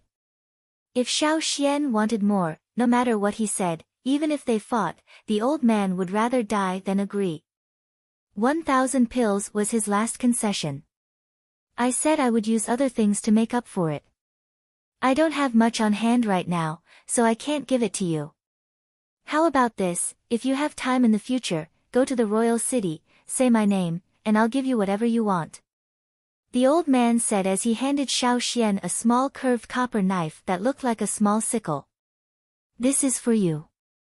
If you go to the royal city, you can take this and let someone take you to me. Royal city. Xiao Xian was stunned. He raised his head and took the knife, looking at the old man. What is your full name? I am Ji Ju. Ji? Xiao Xian had heard of it before. That was the surname Wang. Many of the noble slave owners in the royal city had the surname Ji. They were the slave owners who owned the most land. The Ji royal family was also transformed from the people of the former Ji tribe. Later, the Ji tribe gathered all the other 5 major tribes, and Ji was the surname used by the people of the Ji tribe. A long time ago, on this land, the people of the tribe discovered another way to use the fire seed. Some of the tribesmen became slave owners and built cities, while the other maintained the appearance of a tribe. Do you always enslave a lot of slaves? Xiao Xian asked as he put the grains that Ji Ju handed over into the animal skin bag. Since he was the slave owner with the largest land, there should be a lot of slaves working under him. But Ji Ju's answer was not so. There are a lot of slaves. After all, I have a lot of land, so I have to let people take care of it. But I only enslave 1 slave. When Ji Ju said this, his face was full of pride. The difference between ordinary slaves and enslaved slaves was similar to the difference between wild beasts raised by Yanjiao tribes and engraved wild beasts. Xiao Xian had heard about this on the way, so he wasn't too surprised. He was just a little surprised that Ji Ju had only enslaved one slave. That must be a very powerful slave, Xiao Xian said. Of course, Huang Di is a very good slave. He can help me look after the fields. Speaking of this, Ji Ju missed his slave a little. Yellow Earth? Why did you give him that name? Xiao Xian asked. That's a pretty good name. I came up with it myself. Ji Ju disagreed with Xiao Xian's question. Also, who said that Huang Tudi is human? Then what is it? Xiao Xian was really curious now. Such an old slave owner had only enslaved one slave, and that only slave was not human. Ji Ju said proudly, Mu, Xiao Xian. Mu? Bull? Yes. Do you think this slave is particularly good? I enslaved it when it was just a little bit. It's in charge of a large field in my hands. Ji Ju's old face was blooming. If I have the chance, I'd like to see it for myself, Xiao Xian said. Speaking of his own slave, the old man's depression dissipated a lot. He thought he had a good eye, and the smile on his face did not stop. His attention shifted from the 1,000-grain gold to his bull, and Ji Ju said a lot. Let me tell you, Xiao Xian, if you want to enslave slaves in the future, you have to pay attention to the first slave because the first slave is most likely to be the most loyal one, and also the one with the closest connection to your consciousness. No matter how good the other slaves are, they will always be a little worse. This is the commonality of slavery. That's why we slave owners are very careful when choosing the first slave. Some people even don't enslave slaves until they're middle-aged because they can't find a satisfactory slave. Ji Ju also brought up the topic of slavery. Seeing how Xiao Xian helped him so much, and because he found a plant suspected to be the 1,000-grain gold, he was in a good mood, so he told Xiao Xian all this. In fact, many slave owners know this, but you tribesmen may not. Of course, you tribesmen don't have much interest in enslaving slaves, and the success rate of enslavement is not high. You can't master the trick, Ji Ju said. Hearing Ji Ju's words, Xiao Xian's expression was strange. He asked, the first slave you enslave, is it very important? Very important. Ji Ju said with certainty. You have to choose carefully. Xiao Xian asked again. Yes. You can't enslave it casually. Nonsense. Ji Ju worriedly warned Xiao Xian, how can you enslave it casually? Our ancestors didn't know that the first slave was the most special, so they didn't pay attention to it. As a result, there were many slaves who betrayed their masters. Because of this, the slaves' characteristics and strengths were scattered, and they weren't loyal enough. Their consciousness wasn't connected tightly enough. That's why the most important thing about slaves is quality, not quantity, especially the first slave. Knowing that the situation here was different from the desert, Xiao Xian didn't ask much. But the first slave. He was too embarrassed to tell Ji Ju that he actually already had a slave. His first slave was a beetle that pushed a dung ball, and he enslaved it as an experiment. No wonder the blue beetle was so loyal. Xiao Xian could clearly feel the beetle's current state. Although he didn't know what it was doing now, he was sure that Sapphire was living well and strong. Xiao Xian didn't need to worry too much. After talking for a long time, Ji Ju realized that tribesmen weren't necessarily interested in enslavement. Many tribesmen were generally xenophobic, especially those from the larger tribes. It was said that even finding an outsider as a companion would require tribesmen to review repeatedly. Even if they passed the review, they might not be accepted immediately. You tribesmen are so troublesome. Right, which tribe are you from? Ji Ju kept forgetting to ask Xiao Xian this question. Yanjiao tribe, Xiao Xian said. On the way here with Ji Ju, he heard Ji Ju talk about tribesmen. He mentioned Yanjiao once, but it wasn't much. Ji Ju's understanding of Yanjiao was limited. He wasn't hostile, but he didn't have a good impression of them. In any case, Xiao Xian was very happy when he heard Ji Zhu mention Yanjiao. Which one?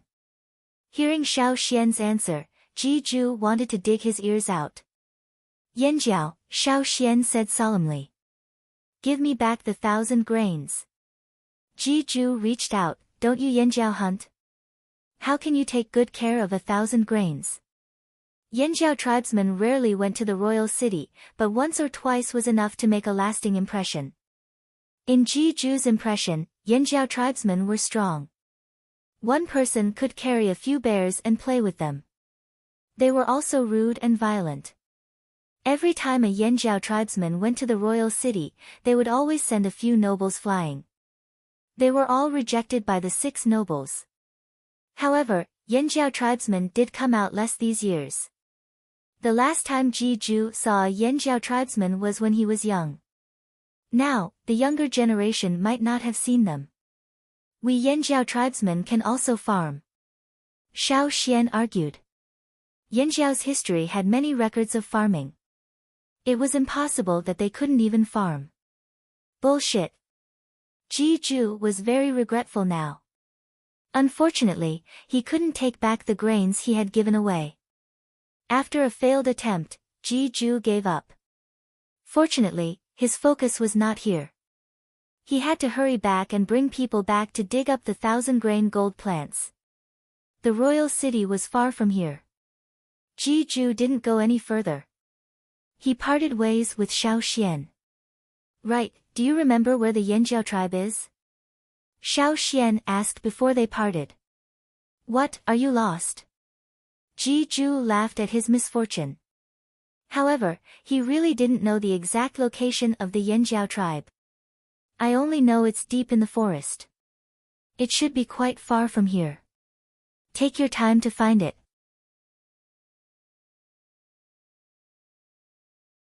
Chapter 365. After separating from Ji Zhu, Xiao Xian continued on his journey. Knowing that there was really a Yanjiao tribe here, he felt a lot more at ease. Even if it was still far from the Yanjiao tribe, Xiao Xian still felt relaxed.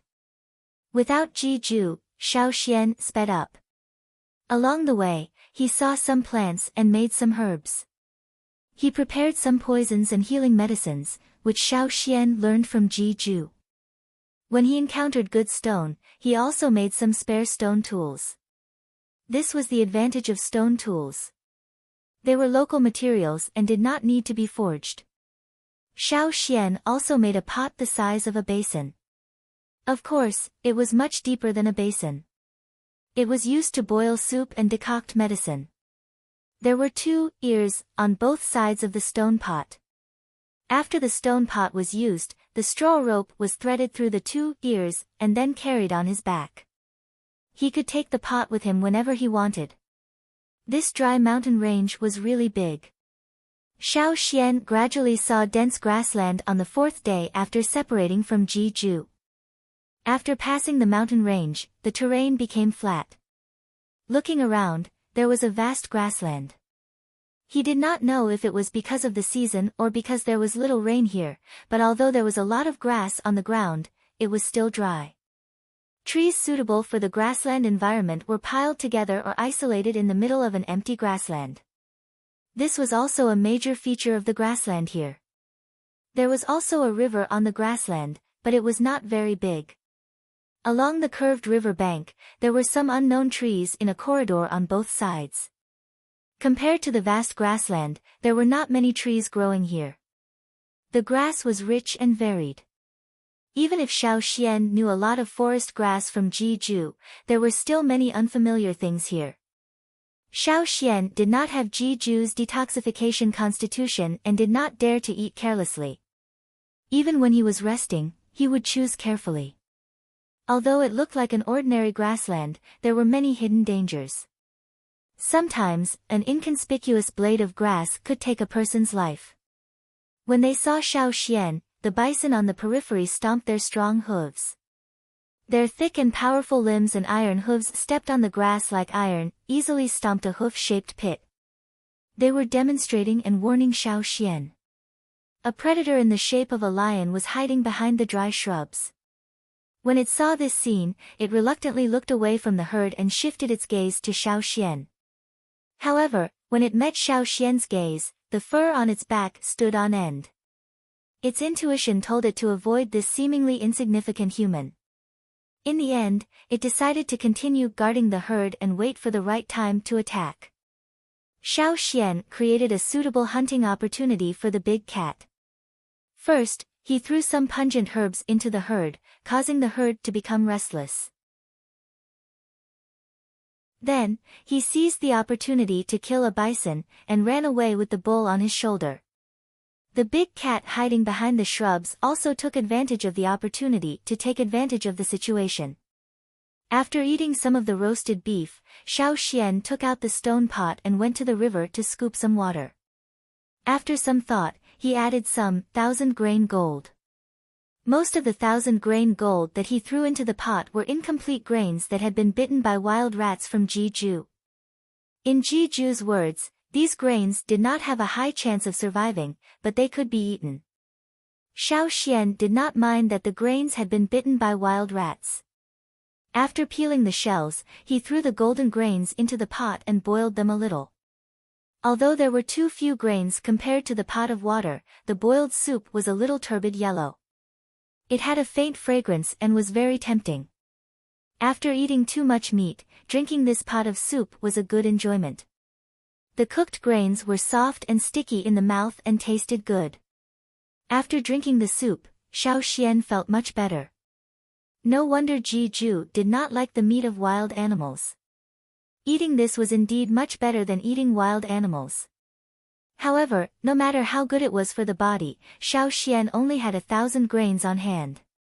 1,000 grains, although it sounded like a lot, when put together, it was only a little. Xiaoxian said that he wanted to try growing 1,000-grain gold. He was not joking. He really had this idea. If it was successful, when he went back to the other side of the sea in the future, he could bring a batch back to improve the lives of his tribe. After eating and resting, Xiaoxian put on his equipment and continued on his journey. The terrain of the grassland was slightly undulating.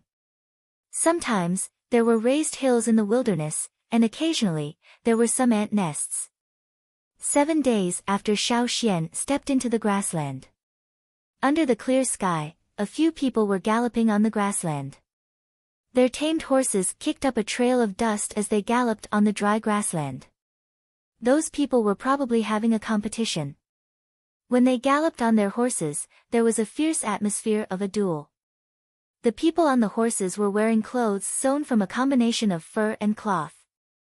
Their long hair was not cut short and was tied into several small braids.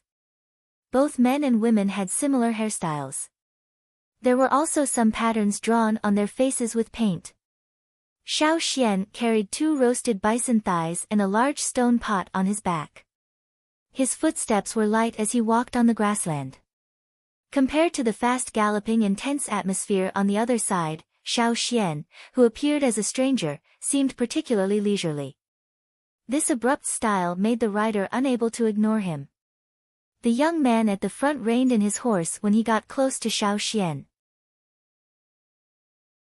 When the people behind him saw this, they also stopped and looked at Xiaoxian with scrutinizing eyes. 2 of the young men gripped the daggers at their waists and pulled some out. Others put their hands on the knives hanging by the side of their horses. After the leader swept his gaze over Xiaoxian, his eyes became more cautious. However, his face was not as serious as before. With a smile, he asked Xiaoxian where he came from. Seeing the leader like this, the others looked at each other and changed their expressions. The young man who had touched the knife quietly moved his hand away. The one who pulled out the dagger put it back in the leather sheath at their waists. Their eyes paused for a moment on Xiaoxian's extremely special necklace. Then, like the others, they smiled at Xiaoxian, revealing their white teeth. The necklace around Xiaoxian's neck was actually made of bison horns and the fangs and claws of other predatory animals. For this group of people, a person who could hunt these grassland beasts and carry so much weight and still travel so easily was enough to make them think twice before making a move. Although this group of people had a friendly smile when they talked to Xiao Xian, that was because they thought Xiao Xian was not someone to be trifled with. If they were not to be trifled with, they would not trifle with them. If they were easy to bully, they would rob them and kill them. Bullying the weak and fearing the strong, the law of the jungle existed at all times in such a primitive environment. This was also the reason why Xiao Xian had made a necklace out of souvenirs from his hunts. After chatting with these people for a while, Xiao Xian did not directly tell them which tribe he was from. He only said that he had come back from an adventure and could not remember the way. He only asked about the surrounding terrain and gave them a cow's leg as a reward. These people's tribe was nearby, so they were familiar with the area. After receiving Xiao Xian's cow's leg, they heard from Xiao Xian that their tribe was deep in the dense forest. Since they had nothing to do, they pointed the way for Xiao Xian and even freed a horse for Xiao Xian to take Xiao Xian there. Although they had not been to further places and had only been active in the grassland area near their tribe, they had heard from their elders about the dense forest. When they became stronger, they would have the opportunity to be taken out, so they still knew some of the necessary geographical directions. Go straight from here and cross a few more mountains. You should be able to see it, the young leader said. They could only lead the way up to here and could not go any further. It would be dangerous if they went further. Then they looked at Xiao Xian, who was of the same age as them. He was able to travel on this dangerous grassland alone and was still alive and well. Those who were slightly dissatisfied with him before could only bear with it. Thank you. After riding for a while, Xiao Xian dismounted and thanked them. Then, he put on his equipment and continued on. After walking through the grassland and crossing a mountain range, he finally saw the scenery he was looking for. Standing high on the mountain, Xiao Xian looked at the dense greenery in the distance and breathed in the moist air. He threw the stone pot on his back and went down the mountain.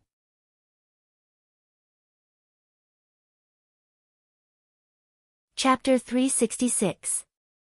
After crossing the mountain range, Xiao Xian could clearly feel the difference in climate.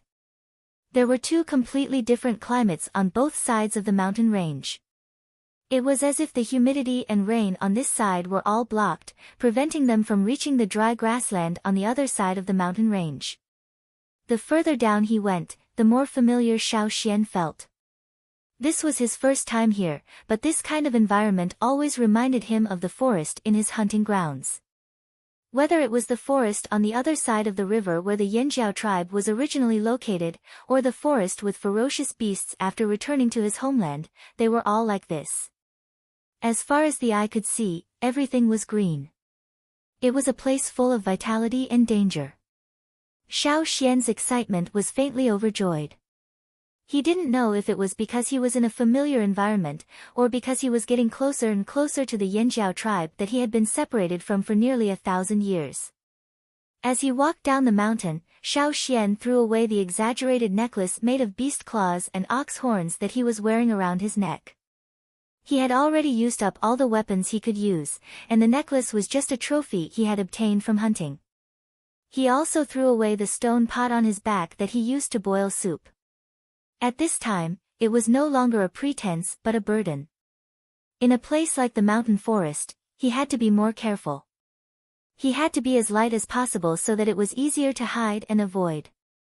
It had been more than half a year since Xiao Xian entered the desert. It was the first time he had been in such a mountain forest in such a long time. Taking a deep breath, Xiao Xian was surrounded by the moist smell of vegetation. He could hear the sounds of various birds, beasts, and insects. He lightened his footsteps and integrated himself into this new environment step by step. The wide river meandered through the dense forest into the distance. If one stood on a tree, they would be able to see figures swimming under the river from time to time. Sometimes, it was some dark-colored fish, and sometimes, it was some giant hunters lurking under the river, such as giant pythons. Xiao Xian sensed for a while. Although it wasn't as obvious as the fire seed, he could vaguely determine the location of the Yanjiao tribe. He took out the bone ornament around his neck that symbolized his status as an elder and looked at it. He touched the fiery red ball in the middle of the ornament and thought to himself, I wonder if I can use this identity in the Flaming Horn tribe.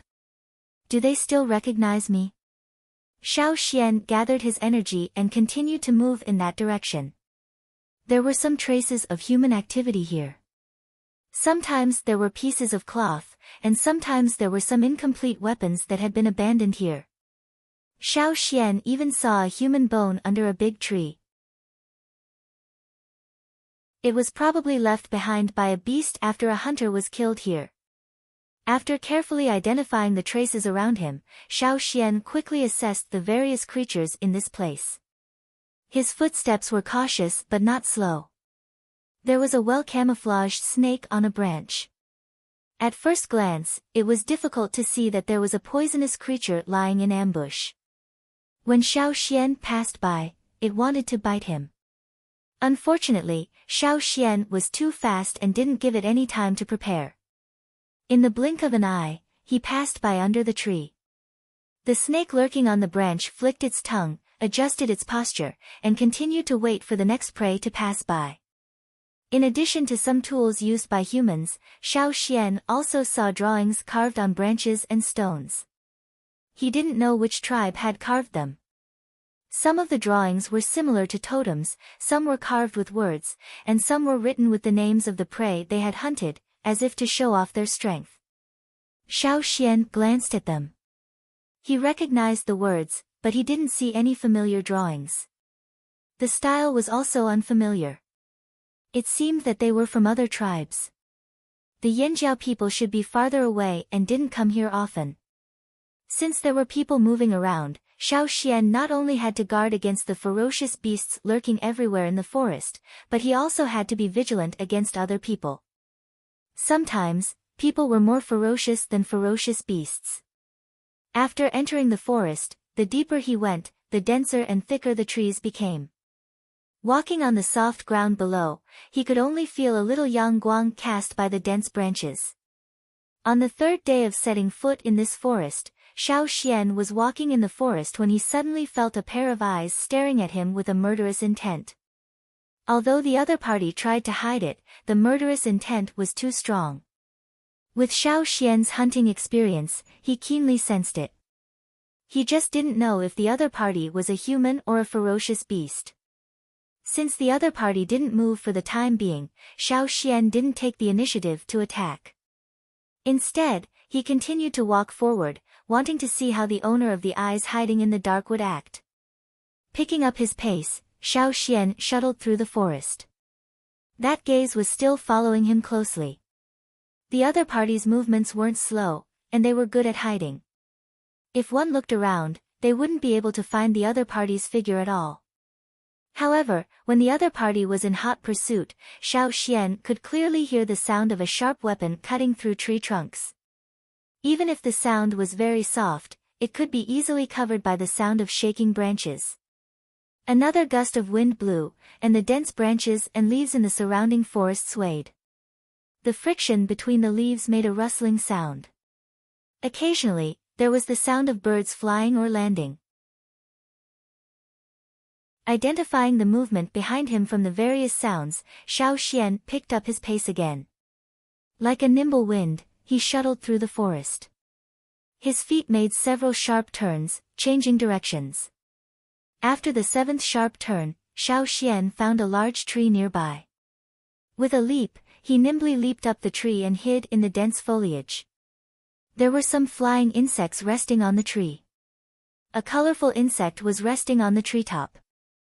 Xiao Xian's sudden jump scared it so much that it almost rolled off the leaves. Behind Xiao Xian, a slender figure shot towards Xiao Xian like an arrow through an unnoticeable crack in the rough bark.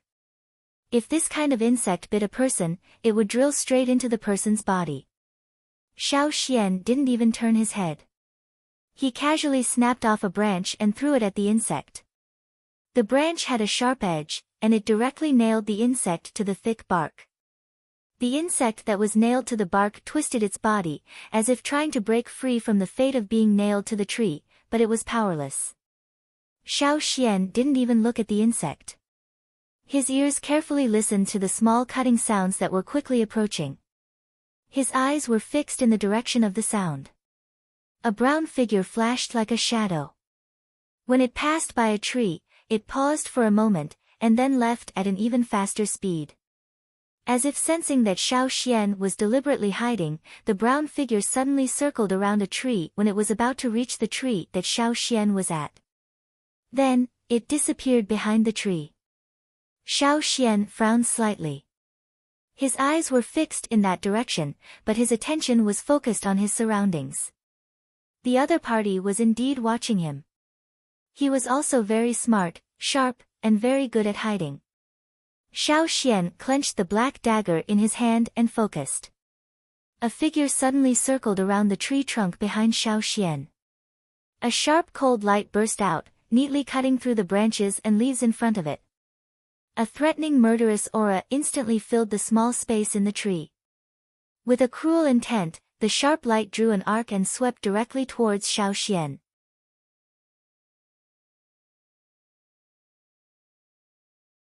Chapter 367. Xiao Xian immediately jumped away from the tree the moment his opponent appeared. This opponent was not suited for close combat. If he got too close, Xiao Xian would only be at a disadvantage. His opponent was agile and had a natural advantage. It was a strange-looking animal. It looked like a brown monkey, but it was not. Its limbs were long and agile, and its feet and toes were long. Its claws were as sharp as sickles and could be retracted into its toes like a cat. When it waved its arms, it looked like a whip with a blade attached to its front end. When it moved stealthily, it would retract its claws and move stealthily. When it waved its claws at Xiao Xian, the ferocity in its eyes and the fangs in its mouth showed that this ferocious animal was in a state of resentment. It did not look like it was facing its prey, but more like it was facing its enemy. This made Xiao Xian very puzzled. This animal was very smart. It was not big, but it was a real dire beast. The emotion in its eyes was too strong. Xiao Xian could not ignore it even if he wanted to. It was his first time in this place, and he did not know how he had offended it. As he came down from the tree, the sharp edges behind him closed in. Amidst the threatening murderous aura, the cold gleam of the sharp claws was like an angry slaughterer waving the scythe of the grim reaper, eager to reap all life. The dense intertwining of claws made Xiao Xian unable to find a good opportunity to counterattack. Xiao Xian stomped his feet on the ground and left his original position, leaving a pit in the ground. The surrounding soft soil and leaves splashed up, turning into debris as the claws approached. Xiao Xian quickly ran through the dense forest. The pursuer behind him was still in a strong mood, and it could not wait to pounce on him. Xiao Xian was already very fast, but this time, his opponent had no intention of hiding. It also gave chase, and Xiao Xian did not leave it far behind. It was agile, fast, and every strike carried a strong murderous aura. Its claws were many, long, and sharp. It was also very clever. It seemed to be familiar with humans. What was the best way to deal with such a ferocious beast? There seemed to be a tense atmosphere in the dense forest because of this chase. The other beasts did not intend to intervene, and they could not keep up with the speed of the two. The sound of tree trunks being cut rang out again. The ferocious beast was using the tree trunks to increase its speed. The louder the sound of tree trunks being cut, the greater the force used by the other party. It was still accelerating. He was probably annoyed by Xiao Xian running around and couldn't wait any longer.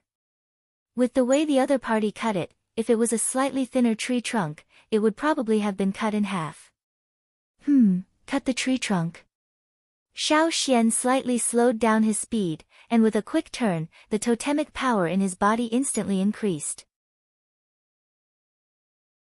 The flame-like totemic patterns almost covered his entire body, and the totemic power in his body rushed to his legs like a flood, causing the muscles in his legs to swell up. After making a sharp turn, Xiao Xian circled around, aimed at a tree, raised his leg, and kicked. Crack! The tree trunk, which was as thick as 3 people hugging it, was directly broken. The broken tree trunk crashed directly into the brown ferocious beast that was chasing after him. The ferocious beast that was chasing closely did not expect Xiao Xian to do this. Originally, when Xiao Xian slowed down, it had almost caught up. Its claws were already itching for blood, as if it could drink it in the next moment. However, it was greeted with such a ferocious attack. Bang! The brown figure was sent flying by the broken tree trunk, and smashed into the trunk of another tree, letting out a sharp cry. However, although this ferocious beast looked thin, it was still a ferocious beast. Its body was strong, and although it was painful to be hit like this, it was not fatal. It was still a long way from being seriously injured.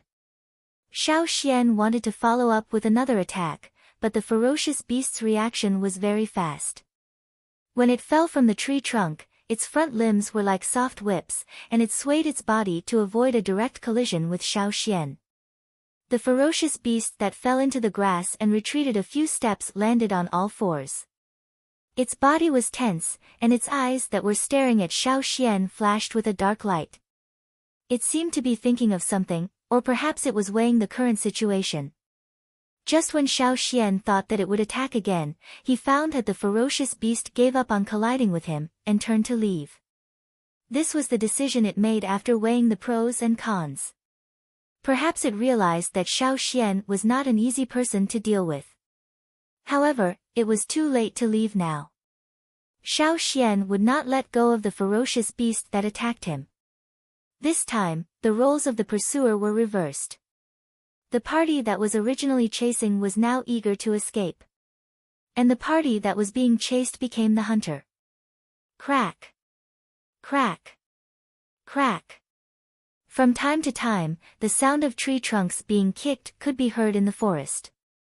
Some of the birds resting in the trees were startled and flew away. The originally quiet forest became restless.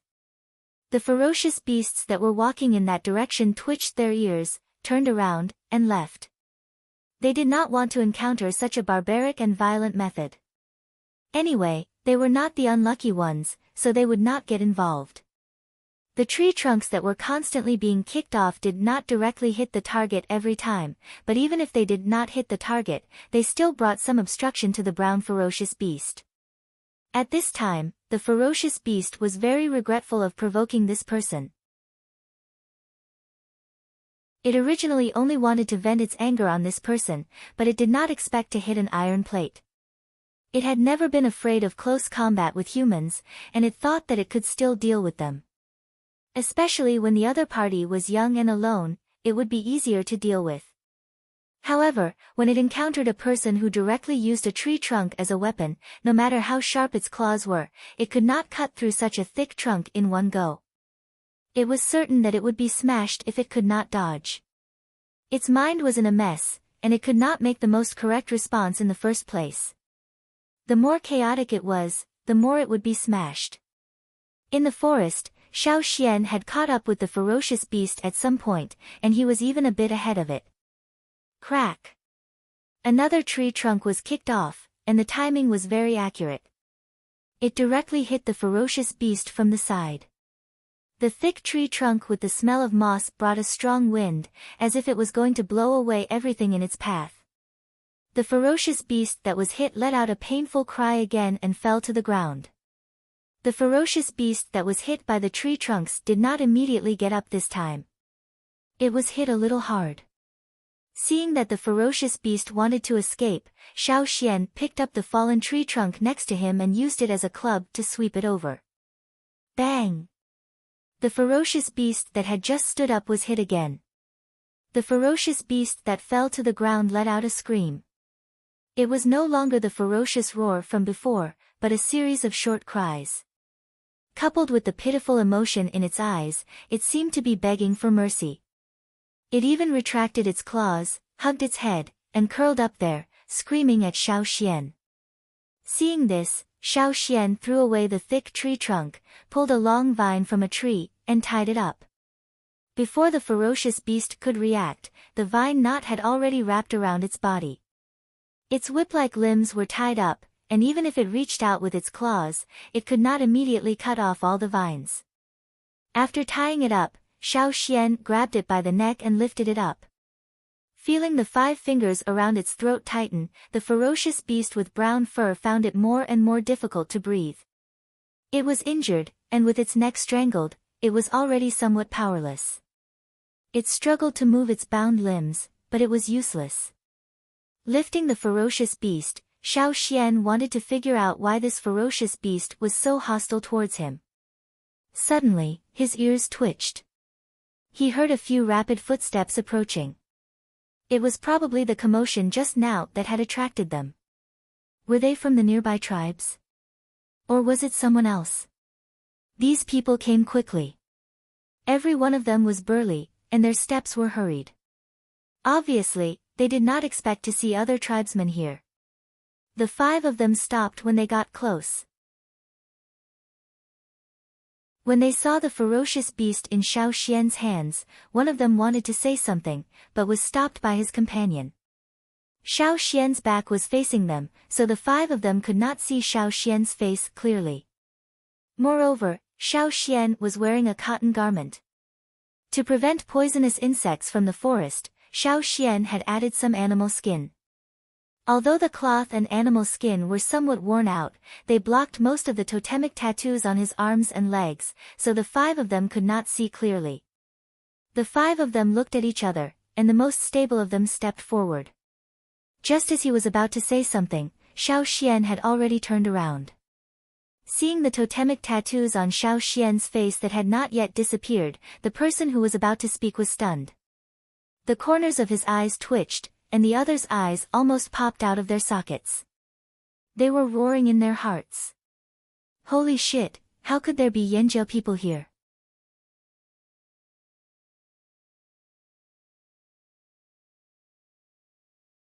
Chapter 368. Their team had chased the long-clawed monkey all the way here. Originally, they had been thrown off by the cunning monkey. After losing their target, the team had split up to look for it. The 5 of them had rushed over because they had suddenly heard the movement here. Especially when they heard the long-clawed monkey's cry, they already knew that someone had intercepted the long-clawed monkey. Naturally, they were anxious, but they never thought that the ones who had intercepted their target would be Yanjiao people. They had clearly determined that there were no Yanjiao people following them. This time, they had been closely guarded from beginning to end. Except for a few people who knew about it, even most of the people in their own tribe didn't know about it. Unfortunately, they had unexpectedly encountered it. They had encountered it so far away. They just didn't know if it was a coincidence or deliberate. Were there other Yanjiao people around? If there weren't, with such a young warrior, they should be able to snatch back the prey with the strength of the 5 of them. The 5 of them had been hunting together for a long time, so they only needed a few glances to know what each other was thinking. Especially the leader, after quickly exchanging glances with his companions, he looked at Xiao Xian. I didn't expect to meet Yanjiao people here.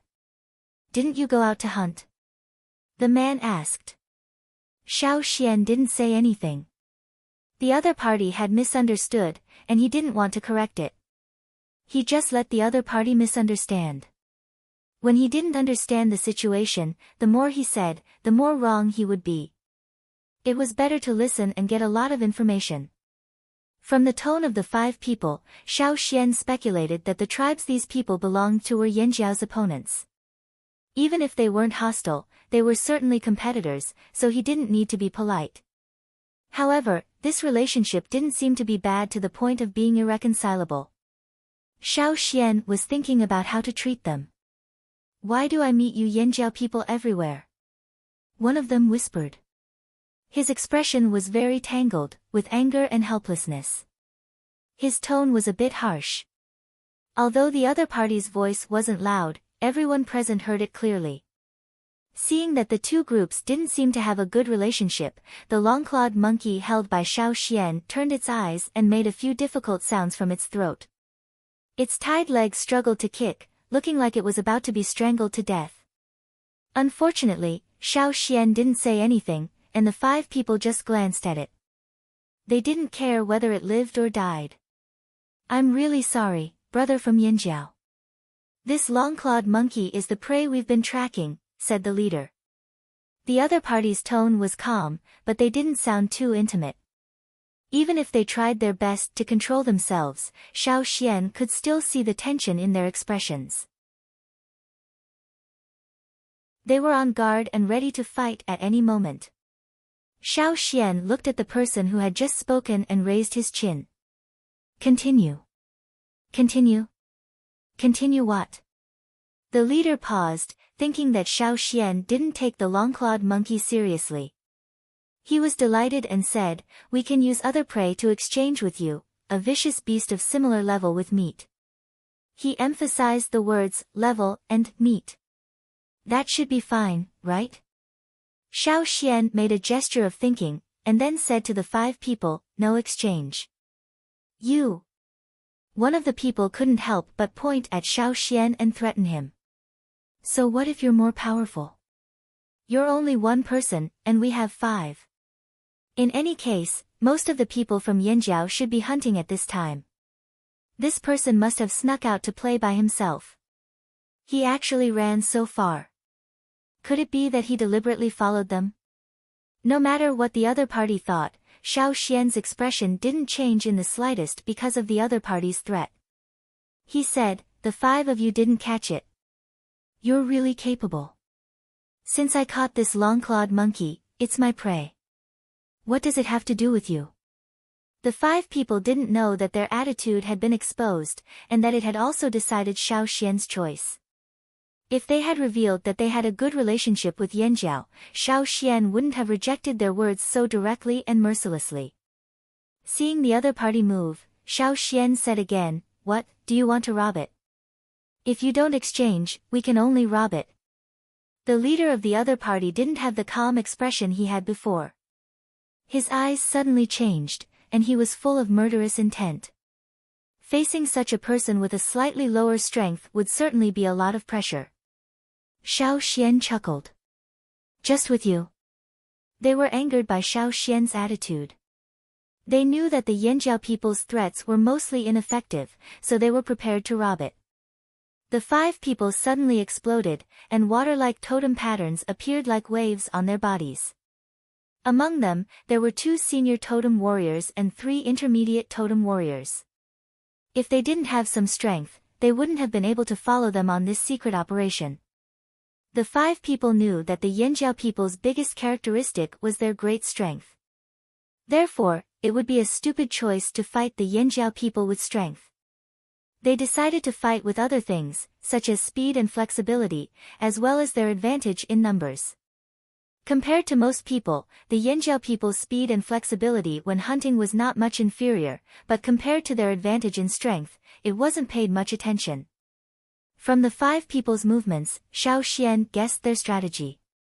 The 2 senior totem warriors rushed towards Xiao Xian from the left and right, trying to trap Xiao Xian in a pincer attack.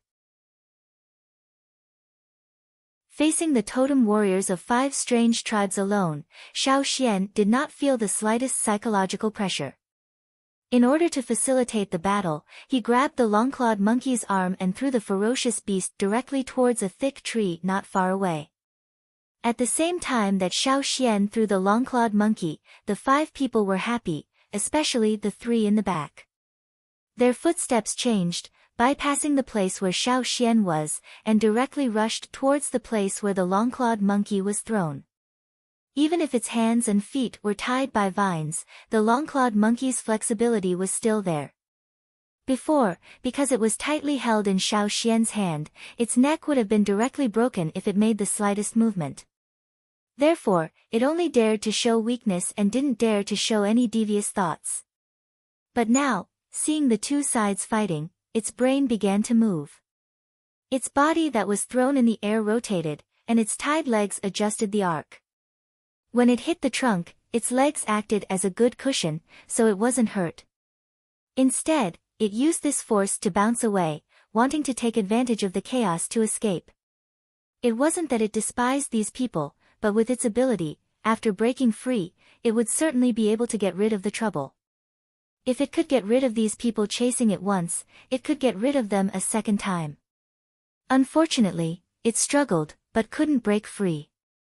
It struggled again, but still couldn't break free. Although this kind of vine was very flexible and not easy to break, the long-clawed monkey really didn't care about this vine. It had been tied up by some tribes with this kind of vine, but it had always broken free. It had long been experienced in dealing with this kind of vine. Many times, it would deliberately show weakness and let itself be tied up, then escape. It would hide in the dark and laugh as it looked at the angry appearance of those people who were jumping up and down. But this time, it made a mistake. It thought that after getting rid of Xiao Xian's control, it could easily break free from the vine, but the fact was not so. No matter how skillfully it tried, its knife-like long claws couldn't hook the vine, let alone cut it. Naturally, it couldn't get out of the vine. The long-clawed monkey was still tied up, and its ability to move was greatly reduced. It didn't run far before it was caught by the three people chasing after it.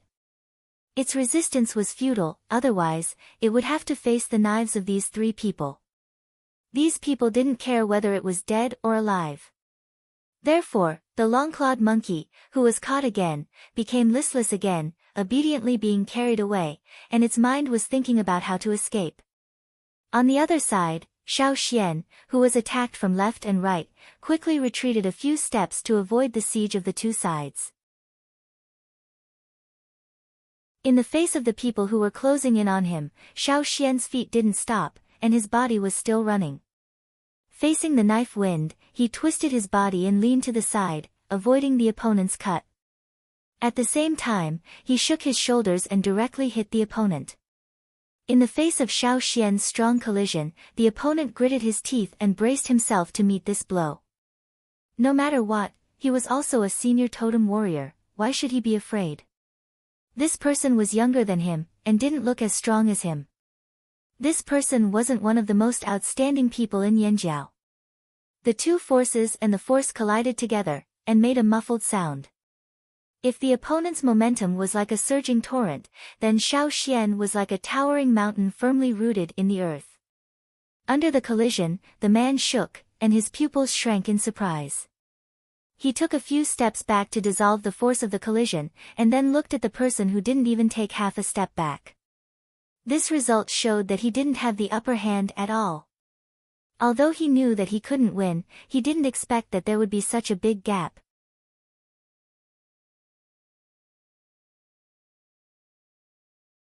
Chapter 369. After knocking one person away, Xiao Xian didn't retreat. Instead, he stomped on the ground with both feet and turned around to throw a punch.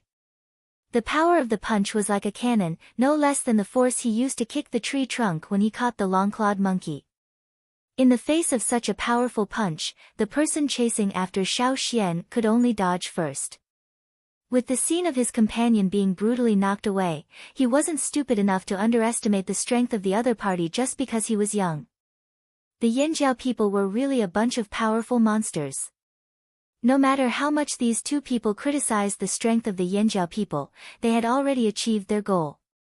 They had delayed Xiao Xian, and then let their three companions take the prey away. Now, even if this Yanjiao person chased again, he might not be able to catch up, right? Just as the two people thought this, Xiao Xian moved. Ignoring these two people, Xiao Xian chased after the three people who took the long-clawed monkey away. When hunting, speed was very important. Many prey in the forest ran like the wind. Even if the body of the wild boar looked heavy, when it really ran at full speed, not everyone could catch up. Therefore, from the beginning of the hunt, the Yanjiao people didn't ignore the importance of speed. It was just that people's impression of the Yanjiao people was always based on the characteristics of great strength, ignoring their other abilities. Xiao Xian's speed was at the forefront of the tribe. Even the two tribe leaders, Ta and Gigu, had to admit this point. Now that his strength had increased, his speed was even faster. Therefore, once Xiao Xian started running, the two people who surrounded Xiao Xian were dumbfounded. Thinking about it, how could someone who could catch the long-clawed monkey be slow? It was still too early for them to relax. Seeing Xiao Xian's movements, the two people could only chase after him, hoping to intercept Xiao Xian. Xiao Xian's totemic power burst out from his body. Under the flame-like totemic patterns, the strength in his muscles pushed his body forward. Xiao Xian lowered his body and rushed forward, moving at high speed and agility in the dense forest. He was not hindered by the bushes in the forest. Xiao Xian's clothes made a beast-like growl as he ran. The insects and birds on the tree couldn't see him clearly. Xiao Xian had already passed by the tree, and two figures were hot on his heels. The rapidly advancing silhouette was like a slithering snake, and the ferocious aura that locked onto its prey was like that of a wolf in the night. The two people chasing after Xiao Xian couldn't help but mutter in their hearts. How did another monster suddenly appear in Yanjiao? If they hadn't bumped into him, how long would he have hidden for? Are you planning to launch a sneak attack in the future? Seeing that Xiao Xian was getting closer and closer to the three people in front of him, the two people chasing after Xiao Xian became anxious. They sped up again, and one of them even took out the tree thorn hidden weapon that he had carefully prepared to deal with the long-clawed monkey. Unfortunately, Xiao Xian didn't give them the chance. The ground in front of him wasn't flat. There were all kinds of twining roots and dense vines. It was easy to get entangled. If he had to take care of these things, his speed would definitely slow down. The three people in front of him were the same. Compared to their initial speed, they had already slowed down. Therefore, in order to catch up with the three people in front of him as soon as possible, Xiao Xian planned to chase them from the air. While chasing after the long-clawed monkey, Xiao Xian had paid attention to the way the monkey ran. He had also tried it. He could have caught the monkey faster, but he still chased it for so long. He was trying to use this method. Every time he caught up, he would kick a tree to scare the monkey, not letting it run out of his sight. Then he would continue to observe its movements until he got the hang of it. Xiao Xian clenched the black dagger, turned around and swung his arm. The two people behind him only heard a "chi" sound. The figure in front of them directly used the trunk of a tree to float in the air from a height of about 3 people. On the trunk that he had passed by, there was an additional inconspicuous footprint and a knife mark. Chi! Chi! Chi! In the dense forest, with a series of sounds, a very fast figure completely left the ground. Xiao Xian didn't care about the bushes on the ground, the old roots buried under the decaying and fallen leaves, the slippery moss and fungus secretions, and so on. Although his running speed was slower than on flat ground, in the forest, he was indeed faster than the other people. Sometimes he could quickly circle around the trees to avoid the hidden weapons thrown behind him. Seeing this scene, the two people who were chasing after him were shocked. He was actually imitating the behavior of the long-clawed monkey. Chase! Chase! They couldn't catch up. Damn! They miscalculated. This Yanjiao's speed was too fast. Seeing Xiao Xian's figure getting farther and farther away, the powerlessness in the hearts of the two people became heavier and heavier. The trees in this forest had very few branches when they were 7 or 8 meters above the ground.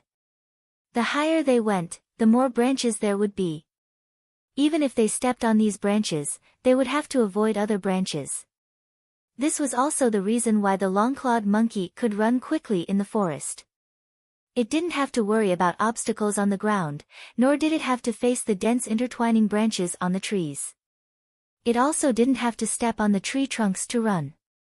It had its own way of running.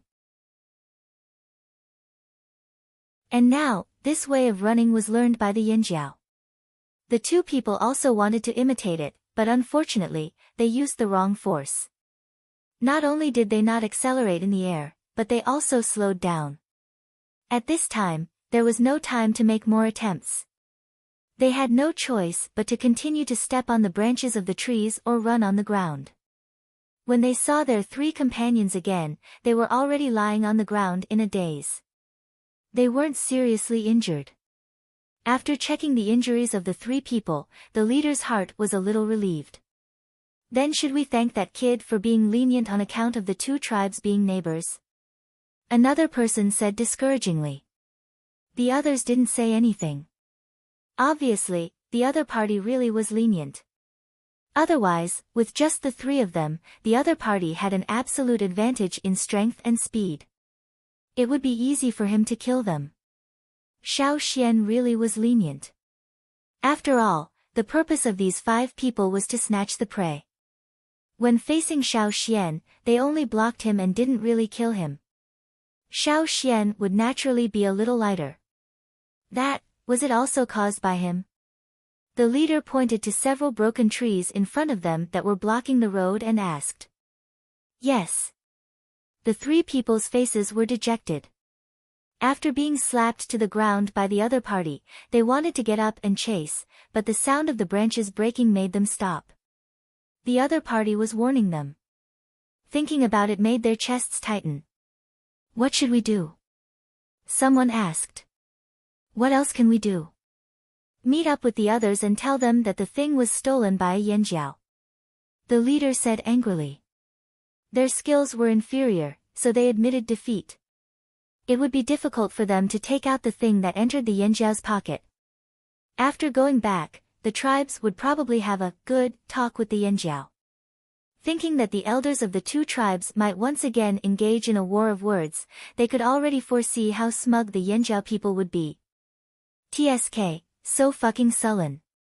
On the other side, Xiao Xian brought the listless long-clawed monkey to a secluded place and patted its drooping head. Don't play dead. Take out the thing. The long-clawed monkey looked up at Xiao Xian and seemed to be at a loss. Still playing dumb with me. Take out the thing. Xiao Xian tapped its shoulder with the back of his short knife. Those people were so persistent in wanting to bring back this vicious beast, whether dead or alive, there must be another purpose. This long-clawed monkey had something they were looking for.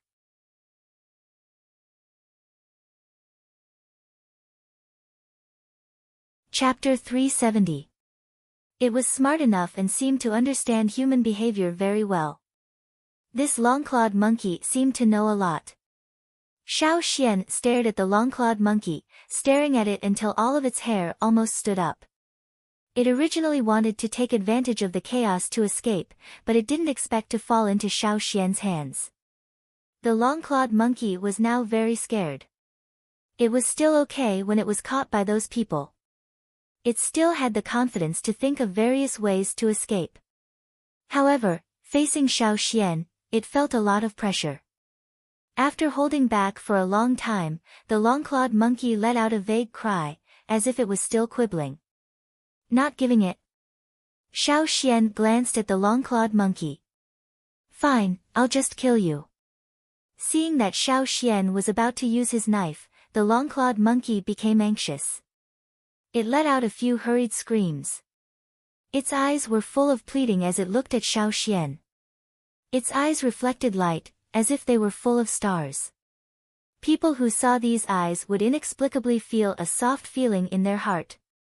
Xiao Xian was also shaken for a moment, but soon he knew that this was a psychological attack. This long-clawed monkey had a lot of cards up its sleeve. Sure enough, seeing that Xiao Xian recovered in the blink of an eye, the long-clawed monkey's eyes changed. Its eyes that were like a vast starry sky suddenly brewed a storm like a hurricane. Its face also became ferocious. It opened its mouth wide, revealing 2 rows of teeth. For long fangs filled the surrounding air with a bloody aura. If the long-clawed monkey's eyes were as bright and clear as a child's, then now it was like an evil spirit in a scorching hell. Such a sudden change would cause a psychological impact and pressure on people. In the face of such a change, some timid people would be scared out of their wits and would be affected for a long time. Their behavior would also be affected due to panic and make mistakes. Xiao Xian slightly stepped back, but he didn't panic. He raised his hand and placed it not far from the long-clawed monkey's forehead. Under the fierce gaze of the long-clawed monkey, a blue flame emerged from his palm. The long-clawed monkey's ghost-like expression stiffened, and the viciousness in its eyes completely disappeared, leaving only fear. A sharp cry came from its throat as it tried its best to move its legs to avoid Xiao Xian's palm. It wanted to leave this place, but it was bound by the vines and couldn't break free. It couldn't run at all. What do you think? The choice is up to you. If you tell me honestly, I can let you go. But if you still want to hide it, then don't blame me, Xiao Xian said. This time, the long-clawed monkey didn't have the slightest bit of wishful thinking. It knew what that flame was, but it didn't expect to see it in the forest. It was extremely disgusted and afraid of that blue flame. Humming and trembling, as if it had made up its mind, the long-clawed monkey adjusted its posture. Its stomach swelled and contracted, as if something was squirming inside. Then, something not much bigger than an adult's fist rolled out of the monkey's mouth. Xiao Xian frowned as he tore off a leaf from a nearby tree. He picked up the thing that rolled out and wiped off the mucus on the outside. Fruit?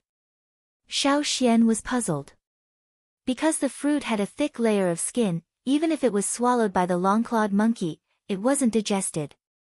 After wiping off the outer layer of dirt, a faint fragrance came out. It wasn't strong, but it was intoxicating. Although he didn't know what it was, the previous behavior of the 5 people and the long-clawed monkey's painful expression told Xiao Xian that this fruit was very special. Whether it was for humans or berserk beasts, it would certainly have great benefits. While Xiao Xian was observing the fruit, the long-clawed monkey was restless. From time to time, it quickly glanced at Xiao Xian, but it didn't dare to look directly at him. Its claws dug into the ground, but it didn't dare to directly stretch out its claws. It was afraid that Xiao Xian would really cut off its claws. Those people were looking for this. Xiao Xian held the fruit and looked at the long-clawed monkey. The long-clawed monkey nodded again and again. Xiao Xian nodded, and then under the reluctant gaze of the long-clawed monkey, he wrapped the fruit in clean leaves and put it in his animal skin bag. Seeing Xiao Xian looking at itself again, the long-clawed monkey quickly withdrew its gaze from the fruit. Its body curled up and looked at Xiao Xian eagerly, waiting for Xiao Xian to fulfill his promise. Xiao Xian didn't really want to enslave this long-clawed monkey. He didn't plan to enslave a second slave. He didn't know much about slavery. After inquiring about Ji Ju's words, he found that there were a lot of things involved. If he didn't pay attention, he might get himself into trouble. For things that he didn't know much about, Xiao Xian still treated with a cautious attitude. Picking up the stone knife, under the frightened eyes of the long-clawed monkey, Xiao Xian waved it.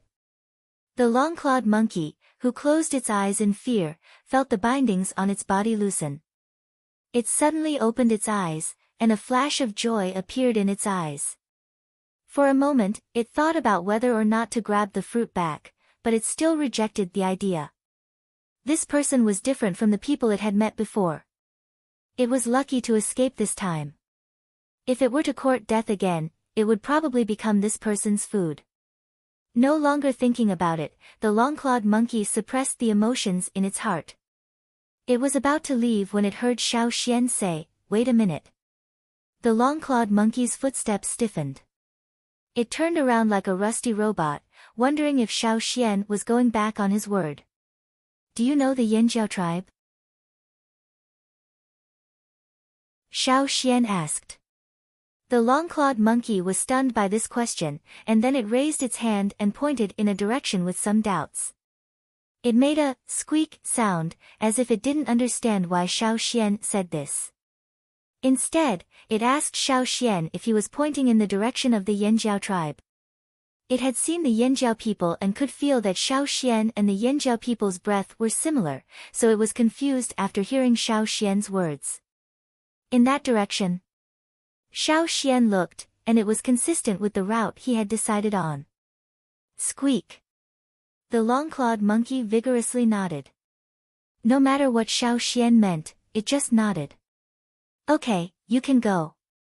Xiao Xian waved his hand. This time, the long-clawed monkey didn't leave step by step. Instead, it fiercely kicked its legs, and its figure flashed and disappeared. It ran very eagerly, and secretly decided that if it saw Xiao Xian in the future, it would take a detour. After sorting out his things, Xiao Xian continued on his way. The 5 people that Xiao Xian got rid of, after meeting up with their companions, looked around the forest, but didn't see Xiao Xian's figure.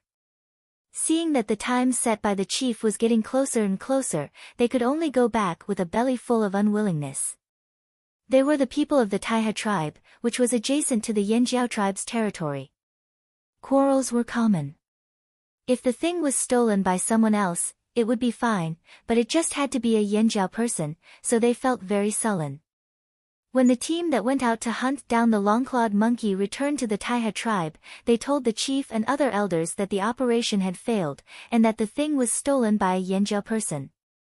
As expected, whether it was the chief or the several elders, they all had a belly full of sullen anger. Previously, when a warrior of their tribe went out to hunt, he found a rare fruit that was about to ripen in the forest, but there were many fierce beasts lying in ambush around. With only 2 or 3 people, it was impossible to safely snatch it, so they immediately returned to the tribe and secretly told the chief. The fruit was a kind of fruit that could gently improve the strength of a warrior. It was very rare because there were many animals in the forest that liked the fruit. The fruit was also very good for their improvement. Moreover, the smell of the fruit was very light, and the animals in the forest had a much more sensitive sense of smell than humans. Perhaps they could detect the movement of the fruit from thousands of miles away, but humans couldn't. This was also the reason why these animals could always find the fruit before humans. The reason why the fruit was rare was that after many fruits ripened, they would be snatched by various fierce beasts before humans could find them. Historical experience and lessons taught the people of the Taihe tribe that after finding a good thing, the first thing to guard against was not the various fierce beasts lurking around the fruit, but their barbaric neighbor, the Yanjiao tribe. Therefore, in order to get the fruit back, after the chief and several elders of the Taihe tribe discussed with each other, they didn't make this matter public. Instead, they secretly sent a team to carefully avoid the sight of the Yanjiao tribe and secretly went to the place where the fruit was located. They would wait for the fruit to ripen and snatch it back. It just so happened that the Yanjiao tribe was in the middle of a hunting activity, so they didn't notice the movements of the Taihe tribe. Unfortunately, when the people of the Taihe tribe were snatching the fruit, a very fast long-clawed monkey was 1 step ahead of them and swallowed the fruit. Therefore, 2 of them went back to the tribe to inform the chief of this matter, while the others chased after the long-clawed monkey. However, the long-clawed monkey was very fast in the forest, and it was very difficult for them to track it. They chased and lost it, so they had to divide into several small teams to search for it. The large forest was far away from the tribe, and the environment was relatively unfamiliar, so it was difficult for them to find it. Finally, the 5 people heard the movement and rushed over. They found the long-clawed monkey, but unfortunately, they couldn't snatch it. Looking for the fruit, it was snatched by the long-clawed monkey. Catching the long-clawed monkey, it was snatched by the Yanjiao tribe. Snatching it from the Yanjiao tribe, they lost. Snatching it, they couldn't snatch it. Fight? They couldn't beat it. They tried to guard against it, but in the end, they still couldn't guard against the Yanjiao tribe. How could they not be angry? A gray-haired elder of the Taihe tribe felt the fire on his head, and his beard was sticking up. He pointed at the people who came back and scolded them, and finally concluded, "You can't even beat a Yanjiao tribe." The people who were being scolded lowered their heads, and thought in their hearts, "What do you mean by, can't even beat a Yanjiao tribe? Is it easy to beat a Yanjiao tribe? It's easy to say, but why don't you fight? Aren't you the same old man from Yanjiao every time?" They only dared to think about it, but didn't dare to say it out loud. Not being able to beat a Yanjiao tribe was indeed not something to be proud of. Clearly, their tribe had more people than the Yanjiao tribe, so why was it that the Taihe tribe suffered most of the time? And on the Yanjiao tribe's side, after a fierce hunting activity, the team also brought the prey back to the tribe. Along the way, they met a few old rivals of the Taihe tribe. Hearing the other party's sarcastic words, the leader of the team was baffled. He knew every word of the other party's words, but why couldn't he understand when they were connected? Were these Taiha people crazy?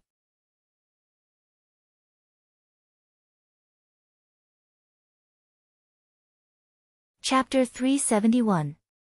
After the hunting team leader returned to the tribe, he was called to the chief. Every time he came back from a hunt, he would have a small meeting to report the results of his hunt. He thought it would be the same this time, so after he walked into the house, he gave a simple summary of his hunt. He also mentioned the strange reactions of the Taiha tribesmen when he came back. He was then told that the Taiha tribesmen reacted that way because they were beaten up again. Why did he say, again? It couldn't be helped. The two tribes were so close to each other. Although there weren't any major conflicts, there were always small conflicts. Most of the time, the Taiha tribesmen were weaker. After a while, they got used to it. So, in the eyes of the hunting team leader, it was normal for the Taiha tribesmen to be beaten up. Was there a need to mention it? It wasn't even a need. In this kind of environment, the weak listen to the strong. If you lost, don't talk nonsense. But this time, not only were the Taiha tribesmen beaten up, they were also robbed of something good. As for what it was, they didn't know yet. They only knew that the Taiha tribesmen spent a lot of effort to get it, but it was still robbed by the Yanjiao tribesmen. The Yanjiao tribesmen knew that if something was already in the hands of the other party, the Yanjiao tribesmen wouldn't do anything. But if the other party didn't get it, the Yanjiao tribesmen would dare to rob it. Whoever had the ability would get it. And this was because the Yanjiao tribesmen didn't do anything to the Taiha tribesmen. If this happened to other tribes, a bloody battle would be inevitable. So, when the hunting team leader heard that his tribesmen robbed the other party's goods again, he was very happy. The hunt went smoothly, and his good mood went up another level. He lay on the chair, crossed his legs, and looked at the young men standing next to him. His eyes were kind and loving. These were all excellent warriors of the Yanjiao tribe. Although they were young, they were all very talented. He heard that the one who robbed them was a young man. And he beat up Feiyang and the others from the Taiha tribe? Feiyang of the Taiha tribe was a high-level warrior. If he could rob and beat up their people, his strength should be. The head of the hunting group glanced at the few of them, then reached his hand into the animal skin bag and took out a palm-sized jade stone. The color of the jade was dense and slightly transparent. Even from a distance, one could feel a sense of calmness and gentleness. Taking out the jade, the leader of the hunting group said in a gratified tone, "Who is the one who hit and robbed the goods?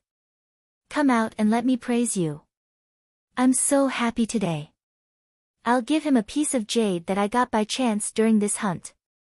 Normally, the leader would not be willing to take out the gem as a reward, but he was in a good mood today, so he took it out to liven things up. However, after he finished speaking and waited, no one stepped forward. What? No one wants to receive the reward? The leader asked in surprise. Still, no one made a sound. Crow slash. Tao Zheng. What? Everyone he looked at and asked shook their heads in denial. The three young men were still puzzled. They didn't participate in the hunt, but they were called here for questioning. But they didn't do it, so what if there was a reward? They couldn't lie to the chief and the leaders, could they? The smile on the leader's face slowly disappeared. He seemed to have realized something. He looked at the few people beside him and the chief sitting at the head of the table. He straightened his body. What's going on?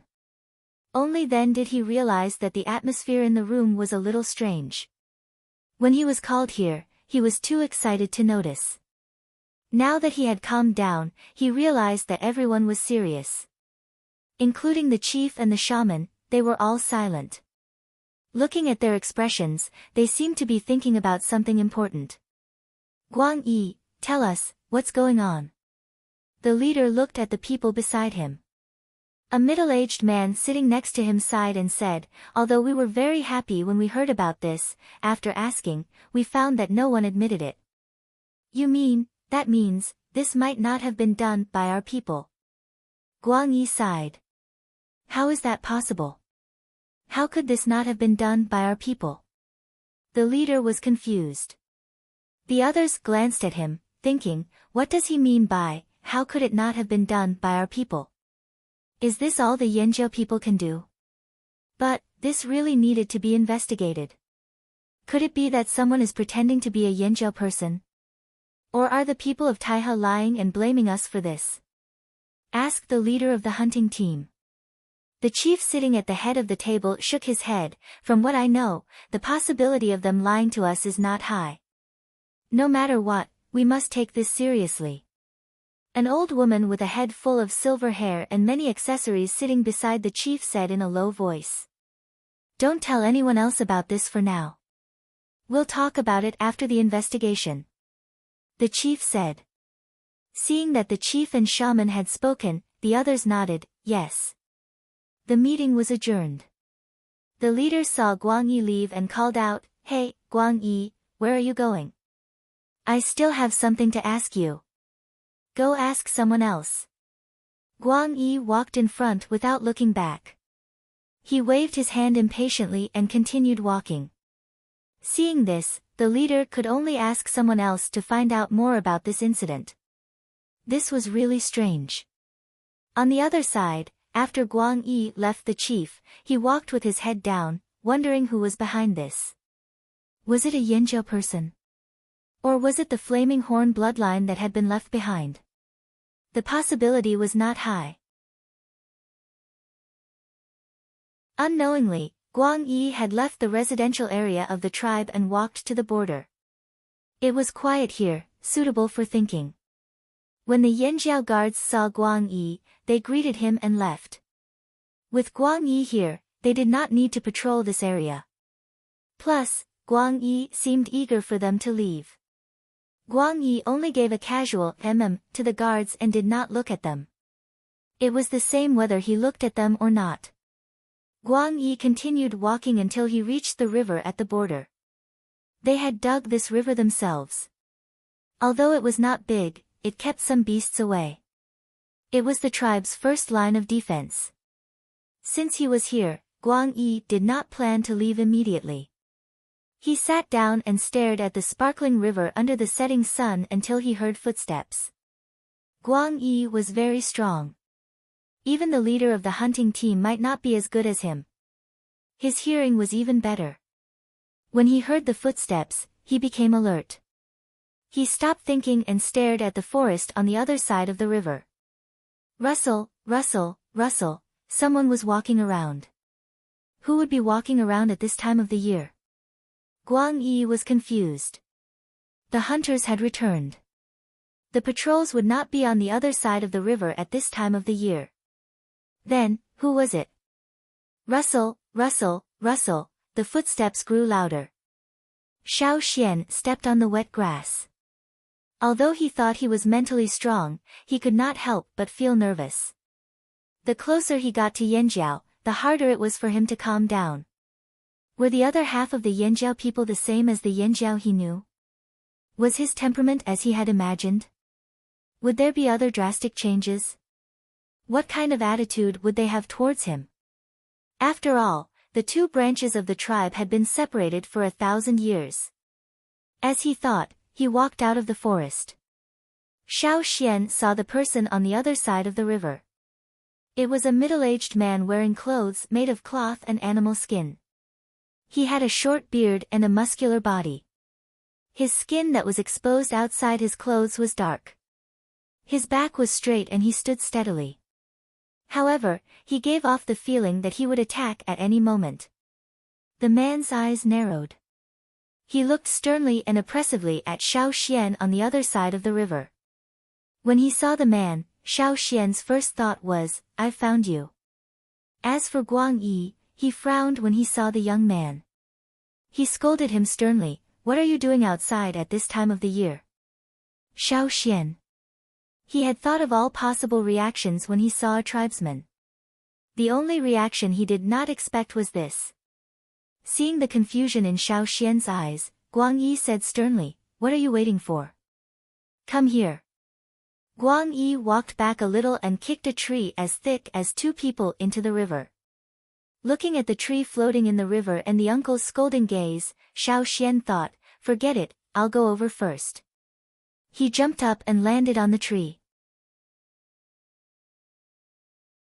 Using the buoyancy of the tree as support, Xiao Xian jumped up again and landed on the riverbank. Looking back, Xiao Xian saw the uncle dragging a piece of wood floating on the river to the shore. There was a straw rope tied to one end of the tree. After crossing the river with the help of the tree would be pulled back and placed on the bank. It would be used the next time someone crossed the river. Tossing the tree aside, Guang Yi saw Xiao Xian still standing there and was displeased. "What are you standing there for? Go back. What time is it now? Why are you still strolling outside?" Xiao Xian scratched his head. What did he mean? Was he acting friendly? Didn't seem like it. Looking at the man walking forward with his hands behind his back, Xiao Xian wanted to ask, "Uncle, did you get the wrong person? Hurry up and follow. Don't even think about sneaking out at this time." Guang Yi's face was scolding, his gaze so stern it was like he wanted to nail someone to the ground. Guang Yi's actions were like an elder who caught a junior sneaking out to play and was scolding him. Xiao Xian was even more confused. However, he had achieved his goal of entering the Yinjiao tribe. "Let's go then." Thinking about it, Xiao Xian quickly caught up with the people in front of him and walked into the place he had been searching for. If there were other Yinjiao people here, they would not be like this. However, at this time, the other patrols had been chased away by Guang Yi. As for Guang Yi, if he was not a member of the tribe, he would not know this person's characteristics. Everyone in the Flaming Horn tribe knew that Guang Yi was as powerful as the current leader of the hunting team. However, even though he was much more powerful than the leader, there was only one reason why he couldn't become the leader of the hunting team. This master had face blindness.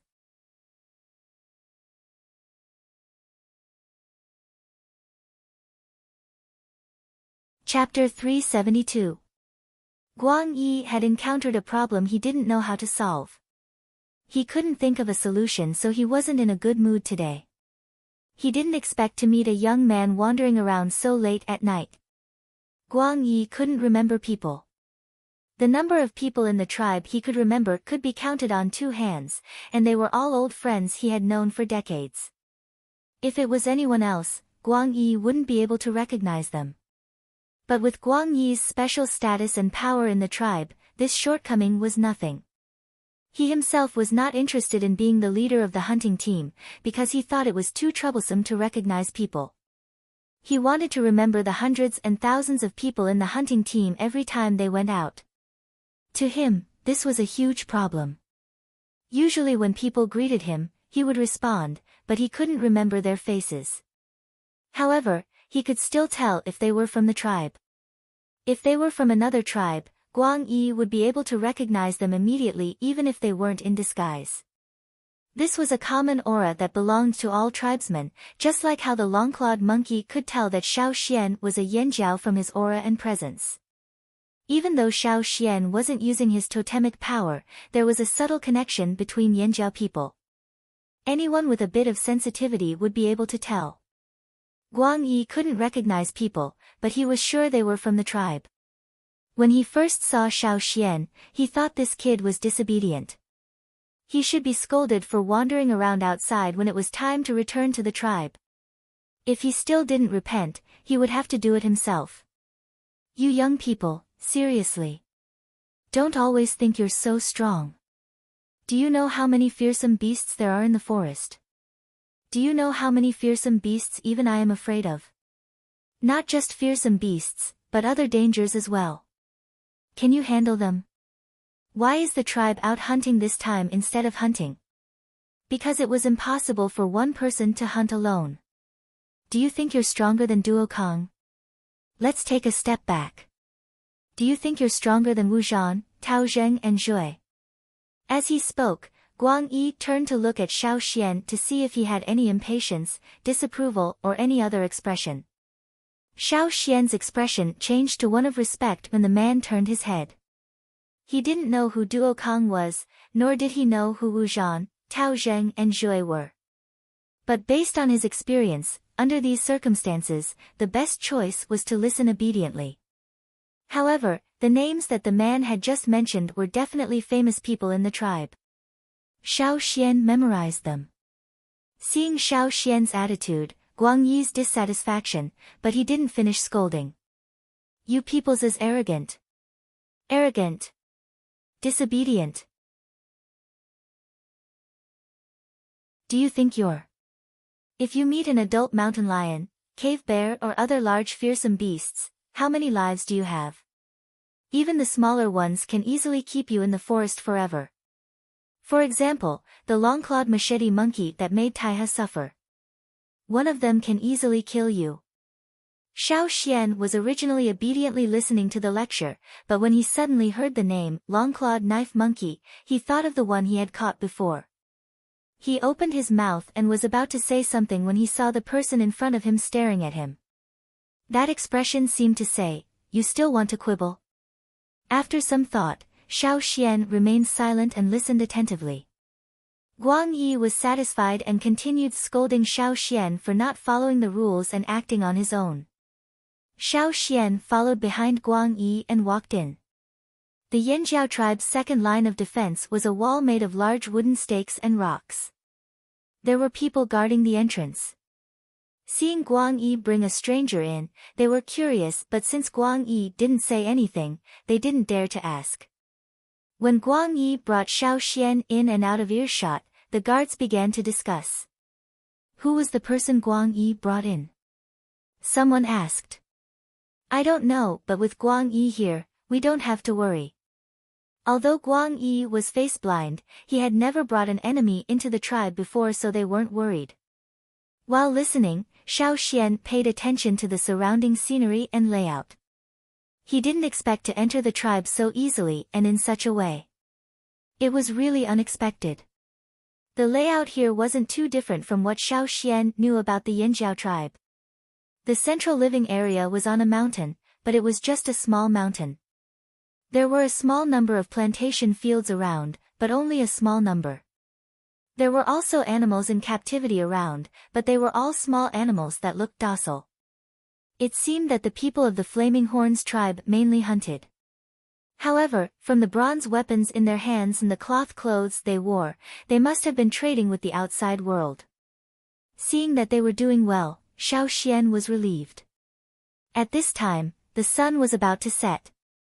Many people were eating dinner at home, not many were walking around outside.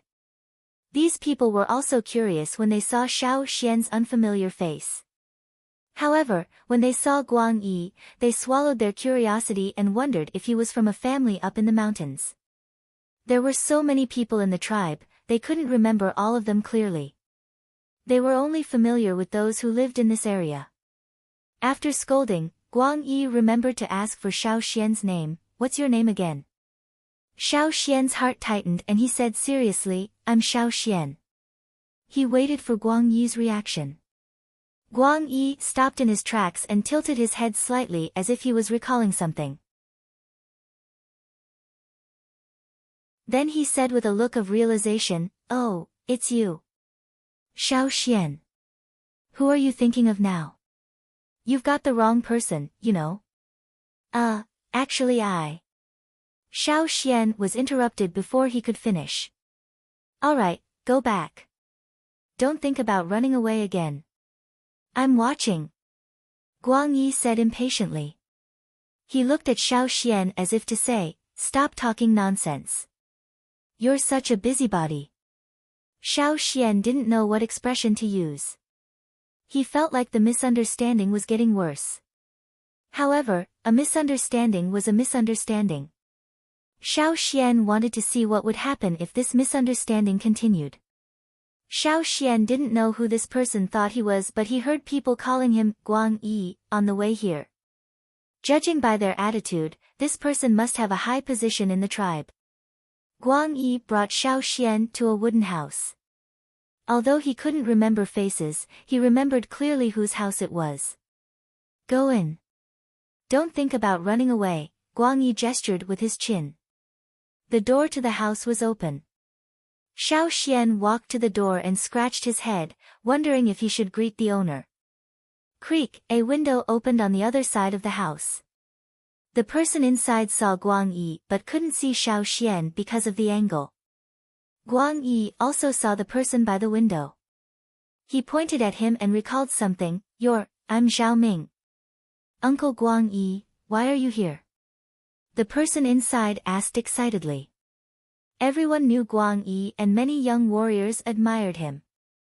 The person inside wanted to jump out of the window but remembered that he was covered in mud. He would definitely be scolded if he went out, so he held himself back. Oh, right, Zhao Ming. So, Zhao Ming, I brought your brother here. Keep an eye on him, don't let him run around. Guang Yi walked up the mountain after saying that. Zhao Ming was confused by Guang Yi's words. His brother had just finished participating in the group hunt. His results were not bad and he even made a small contribution. He should be celebrating with a few friends tonight. Why was he running around again? Zhao Ming put down the things in his hands and left the small room. He wanted to ask his brother, who was brought back by Guang Yi. Brother, didn't you go to celebrate? However, when Zhao Ming walked out of the room and saw a stranger at the door, his words were stuck in his throat. Who are you? Zhao Ming asked cautiously, his hands reaching behind his back. Me? Of course I'm Yanjiao.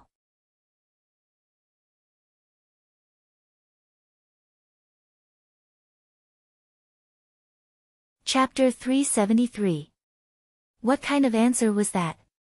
Zhao Ming was still looking at Xiao Xian cautiously. It was undeniable that he relaxed a little after knowing he was from his own tribe. However, he did not believe him completely. He might not be outstanding in other aspects, but his memory was very good. Just like the other children in the tribe who had not awakened, he liked to stare at the people who went out to hunt every time the tribe went out to hunt. Then he would talk with the other children about the famous people on the mountain and at the foot of the mountain. Even if they were not famous, he could still remember their names. However, Zhao Ming had no recollection of the person in front of him. Although he believed that Guang Yi would not bring in anyone who was a threat to the tribe, Zhao Ming trusted his own memory even more. I've never seen you before. Zhao Ming's hand was still behind his back. There was a dagger in a leather sheath on his belt. Xiao Xian did not mind. He noticed that there was only one child in the house. He was not in a hurry to clarify and decided to play with the child. The children here were more alert than the children in the other Yanjiao tribe. Perhaps it was because the environment was more complicated. After all, the Yanjiao people had lived in isolation for almost 1,000 years. Their thinking was much simpler. Pulling a wooden stool over, Xiao Xian sat down and looked around the house. This was the area at the foot of the mountain. This should be a normal family in the tribe. Looking at the daily necessities, there should not be many people living here. Perhaps there were only 2 brothers. Although the things in the house were simple, compared to the Yanjiao tribe Xiao Xian had lived in, the people here had come into contact with many different things. There were cloth bags hanging on the wall and some composite or metal tools. There were fewer pure stone tools. There were pottery bowls and pots on the table. There was also a large pottery water tank in the corner of the floor. It was all made of painted pottery. Seeing Xiao Xian looking around, Zhao Ming took half a step forward and took a deep breath as if to encourage himself.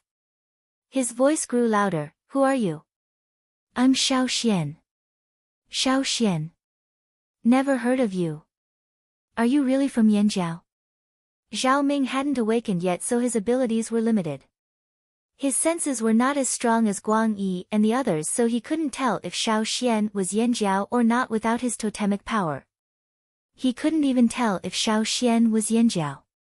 The answer to the illumination was the totem patterns that appeared on Xiao Xian's face. Because he was wearing cloth clothes and animal skins, the totem patterns on his arms and other parts of his body were not obvious. It was already late and the light was not good. The illumination could only illuminate the patterns on Xiao Xian's face.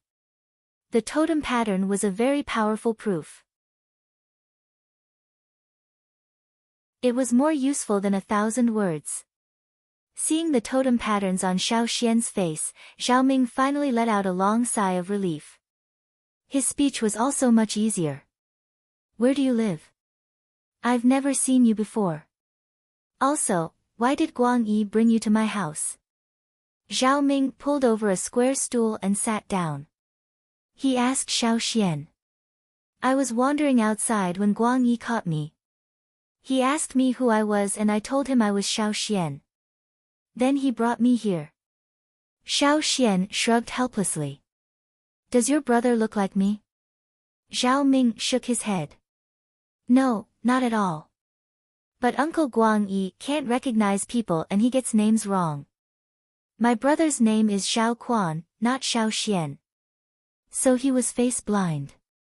Xiao Xian understood. He had guessed this before but he never met someone like this. He didn't expect the first Yanjiao he met here to be face blind. He even got names wrong. Aren't you going back? Zhao Ming asked. I can't. I'm going to stay at your house for the night. Xiao Xian said. Zhao Ming didn't understand why Xiao Xian said, you can't go back. He wanted to ask more but his stomach growled. Everything had to wait until he was full. Zhao Ming put his questions aside for now. They were all tribesmen and there were no grudges between them. It was fine to stay for the night. Just like how his brother was sleeping at a friend's house. You can stay. My brother isn't coming back tonight so you can sleep at his place. Oh right, have you eaten? No, I didn't get to eat before Guang Yi brought me back. He even scolded me the whole way. Xiao Xian said. Zhao Ming gave Guang Yi a sympathetic look. Guang Yi was famous for teaching people a lesson, and he always had a serious look on his face. Many people in the tribe respected him, even the young warriors in the tribe. Then I'll share some with you. Zhao Ming brought over a clay pot. There was some cooked meat soup inside. It was still warm. His brother had asked someone to bring a pot of meat soup back so he wouldn't starve. If he couldn't finish it tonight, he could eat more tomorrow. It wouldn't spoil after one night. However, it wasn't enough with Xiao Xian. Xiao Xian was a totemic warrior and ate a lot. Should I cook some more? Zhao Ming put down the pot and wanted to get some food but was stopped by Xiao Xian. I brought some food. Let me borrow your pot and water. Xiao Xian waved a pouch made of animal skin. When they were in the forest, most of the time, they would just roast the meat and eat it. There were a few times when the meat was still raw. However, they had no choice. It was too dangerous in the forest and they had to be on guard at all times. It wasn't easy to find a cave and it wasn't easy to enjoy a cooked meal. The meat they brought was not fully cooked either. When it was good, there would only be a little bit of blood. When it was bad, there would be blood. Cooking soup was out of the question. Since they were here, Xiao Xian planned to drink some meat soup. What kind of meat are you cooking? Zhao Ming sniffed and asked. I don't know what it's called. It looks weird. Want some? No, we can't eat what you totemic warriors eat. Although he was greedy, he knew his limits. You can have some soup. Xiao Xian scooped half a spoonful of soup and poured it into Zhao Ming's bowl. The meat soup he cooked wasn't that strong. Children could drink it after diluting it. Xiao Xian had seen it in the tribe before. Moreover, Xiao Xian noticed that the children here were stronger. Hey, my brother is always like this too. Zhao Ming grinned from ear to ear. His impression of Xiao Xian was even better now. He wasn't sure if it was an illusion, but Zhao Ming felt that this soup was better than the ones he drank before. After drinking it, there was a clear flow of warmth in his body. After a whole afternoon of making pottery, his tired body felt much better. After eating and drinking, the sky outside was dark and the 2 moons dimmed. After putting out the firewood, everyone went to sleep. For the first time in half a year, Xiao Xian could sleep peacefully. He didn't have to worry about the desert beasts, the slave masters, or the hidden threats in the forest. He was surrounded by Yanjiao people. Although there was no fire seed, Xiao Xian felt like it was right beside him. His heart was peaceful. He slept all the way to the next day without any dreams. Xiao Xian woke up early in the morning. Hearing the voices and movements of the people outside, he was a little dazed. After a while, he remembered that he was in the Yanjiao tribe.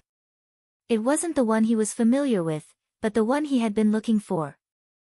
Opening the window in his room, Xiao Xian smelled the fresh morning air and looked outside. The mountain wasn't high, but it covered a large area. Every house was 10 meters apart, and some were even further apart. Anyway, it was a big place. Zhao Ming was woken up by the smell of food. He yawned as he walked out. The meat soup was ready. Xiao Xian finished his portion and Zhao Ming cooked his as well. He even added some fearsome beast meat to the soup. "Where do you plan to go later?" asked Xiao Xian. "To get the pots," said Zhao Ming. "He made a few big pots yesterday. There were people in charge of making them in the tribe. He just needed to get them today. I'll go with you." "Okay." Zhao Ming forgot about the questions he wanted to ask yesterday.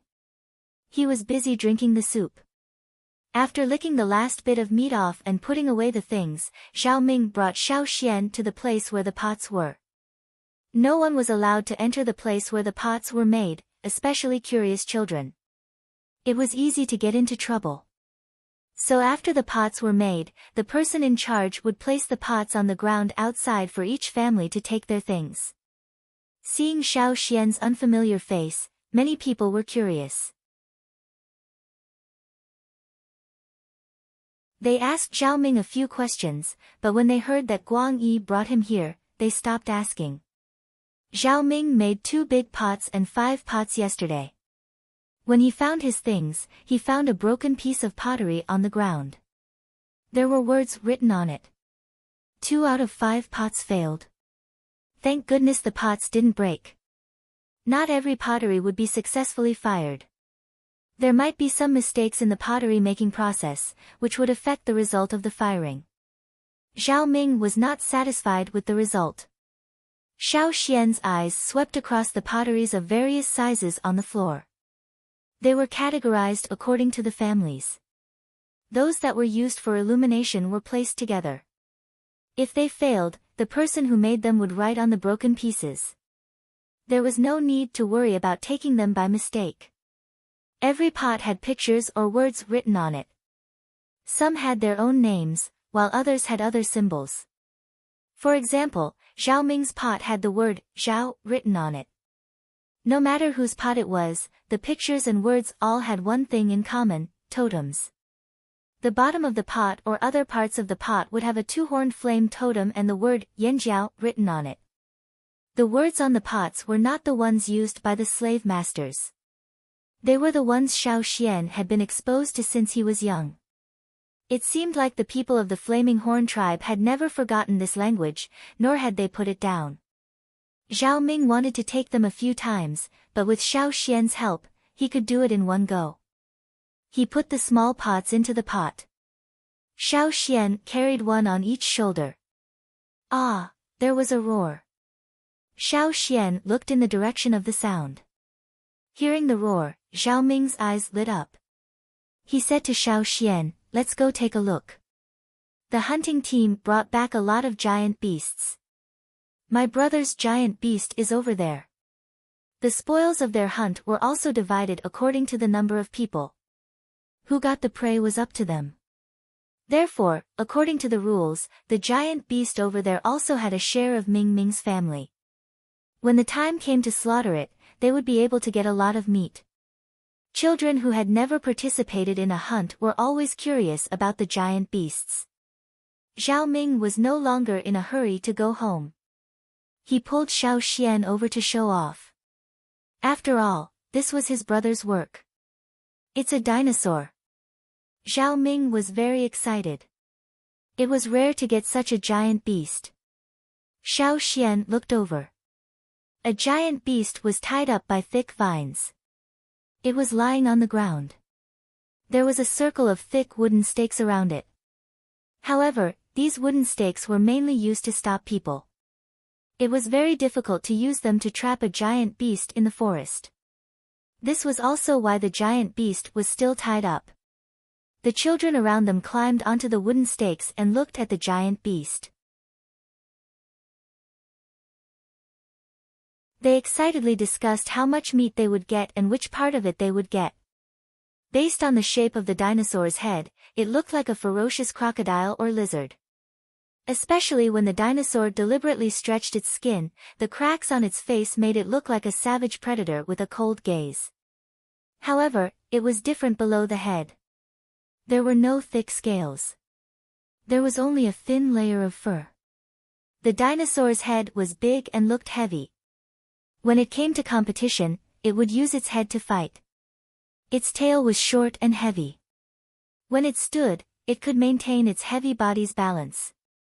When the dinosaur roared, the teeth in its mouth showed that it was a herbivorous giant beast. Two young warriors were telling the curious children about the temperament and habits of this giant beast. Zhao Ming gestured to Xiao Xian to place the vat on the ground and climb onto the wooden stakes to have a good look. They could only see through the gaps in the stakes. It was too much of an eyesore. Xiao Xian thought about it. Anyway, there was no need to worry about the vat being taken. After Zhao Ming climbed up, he ran to the side and listened to the two warriors' description of the hunt with the other children. Xiao Xian looked at the giant beast that had changed its position on the ground. This giant beast was 4 to 5 meters tall even when it was lying down. There was enough meat for everyone to share. As he thought about it, Xiao Xian noticed that there was something wrong with the vines around the giant beast.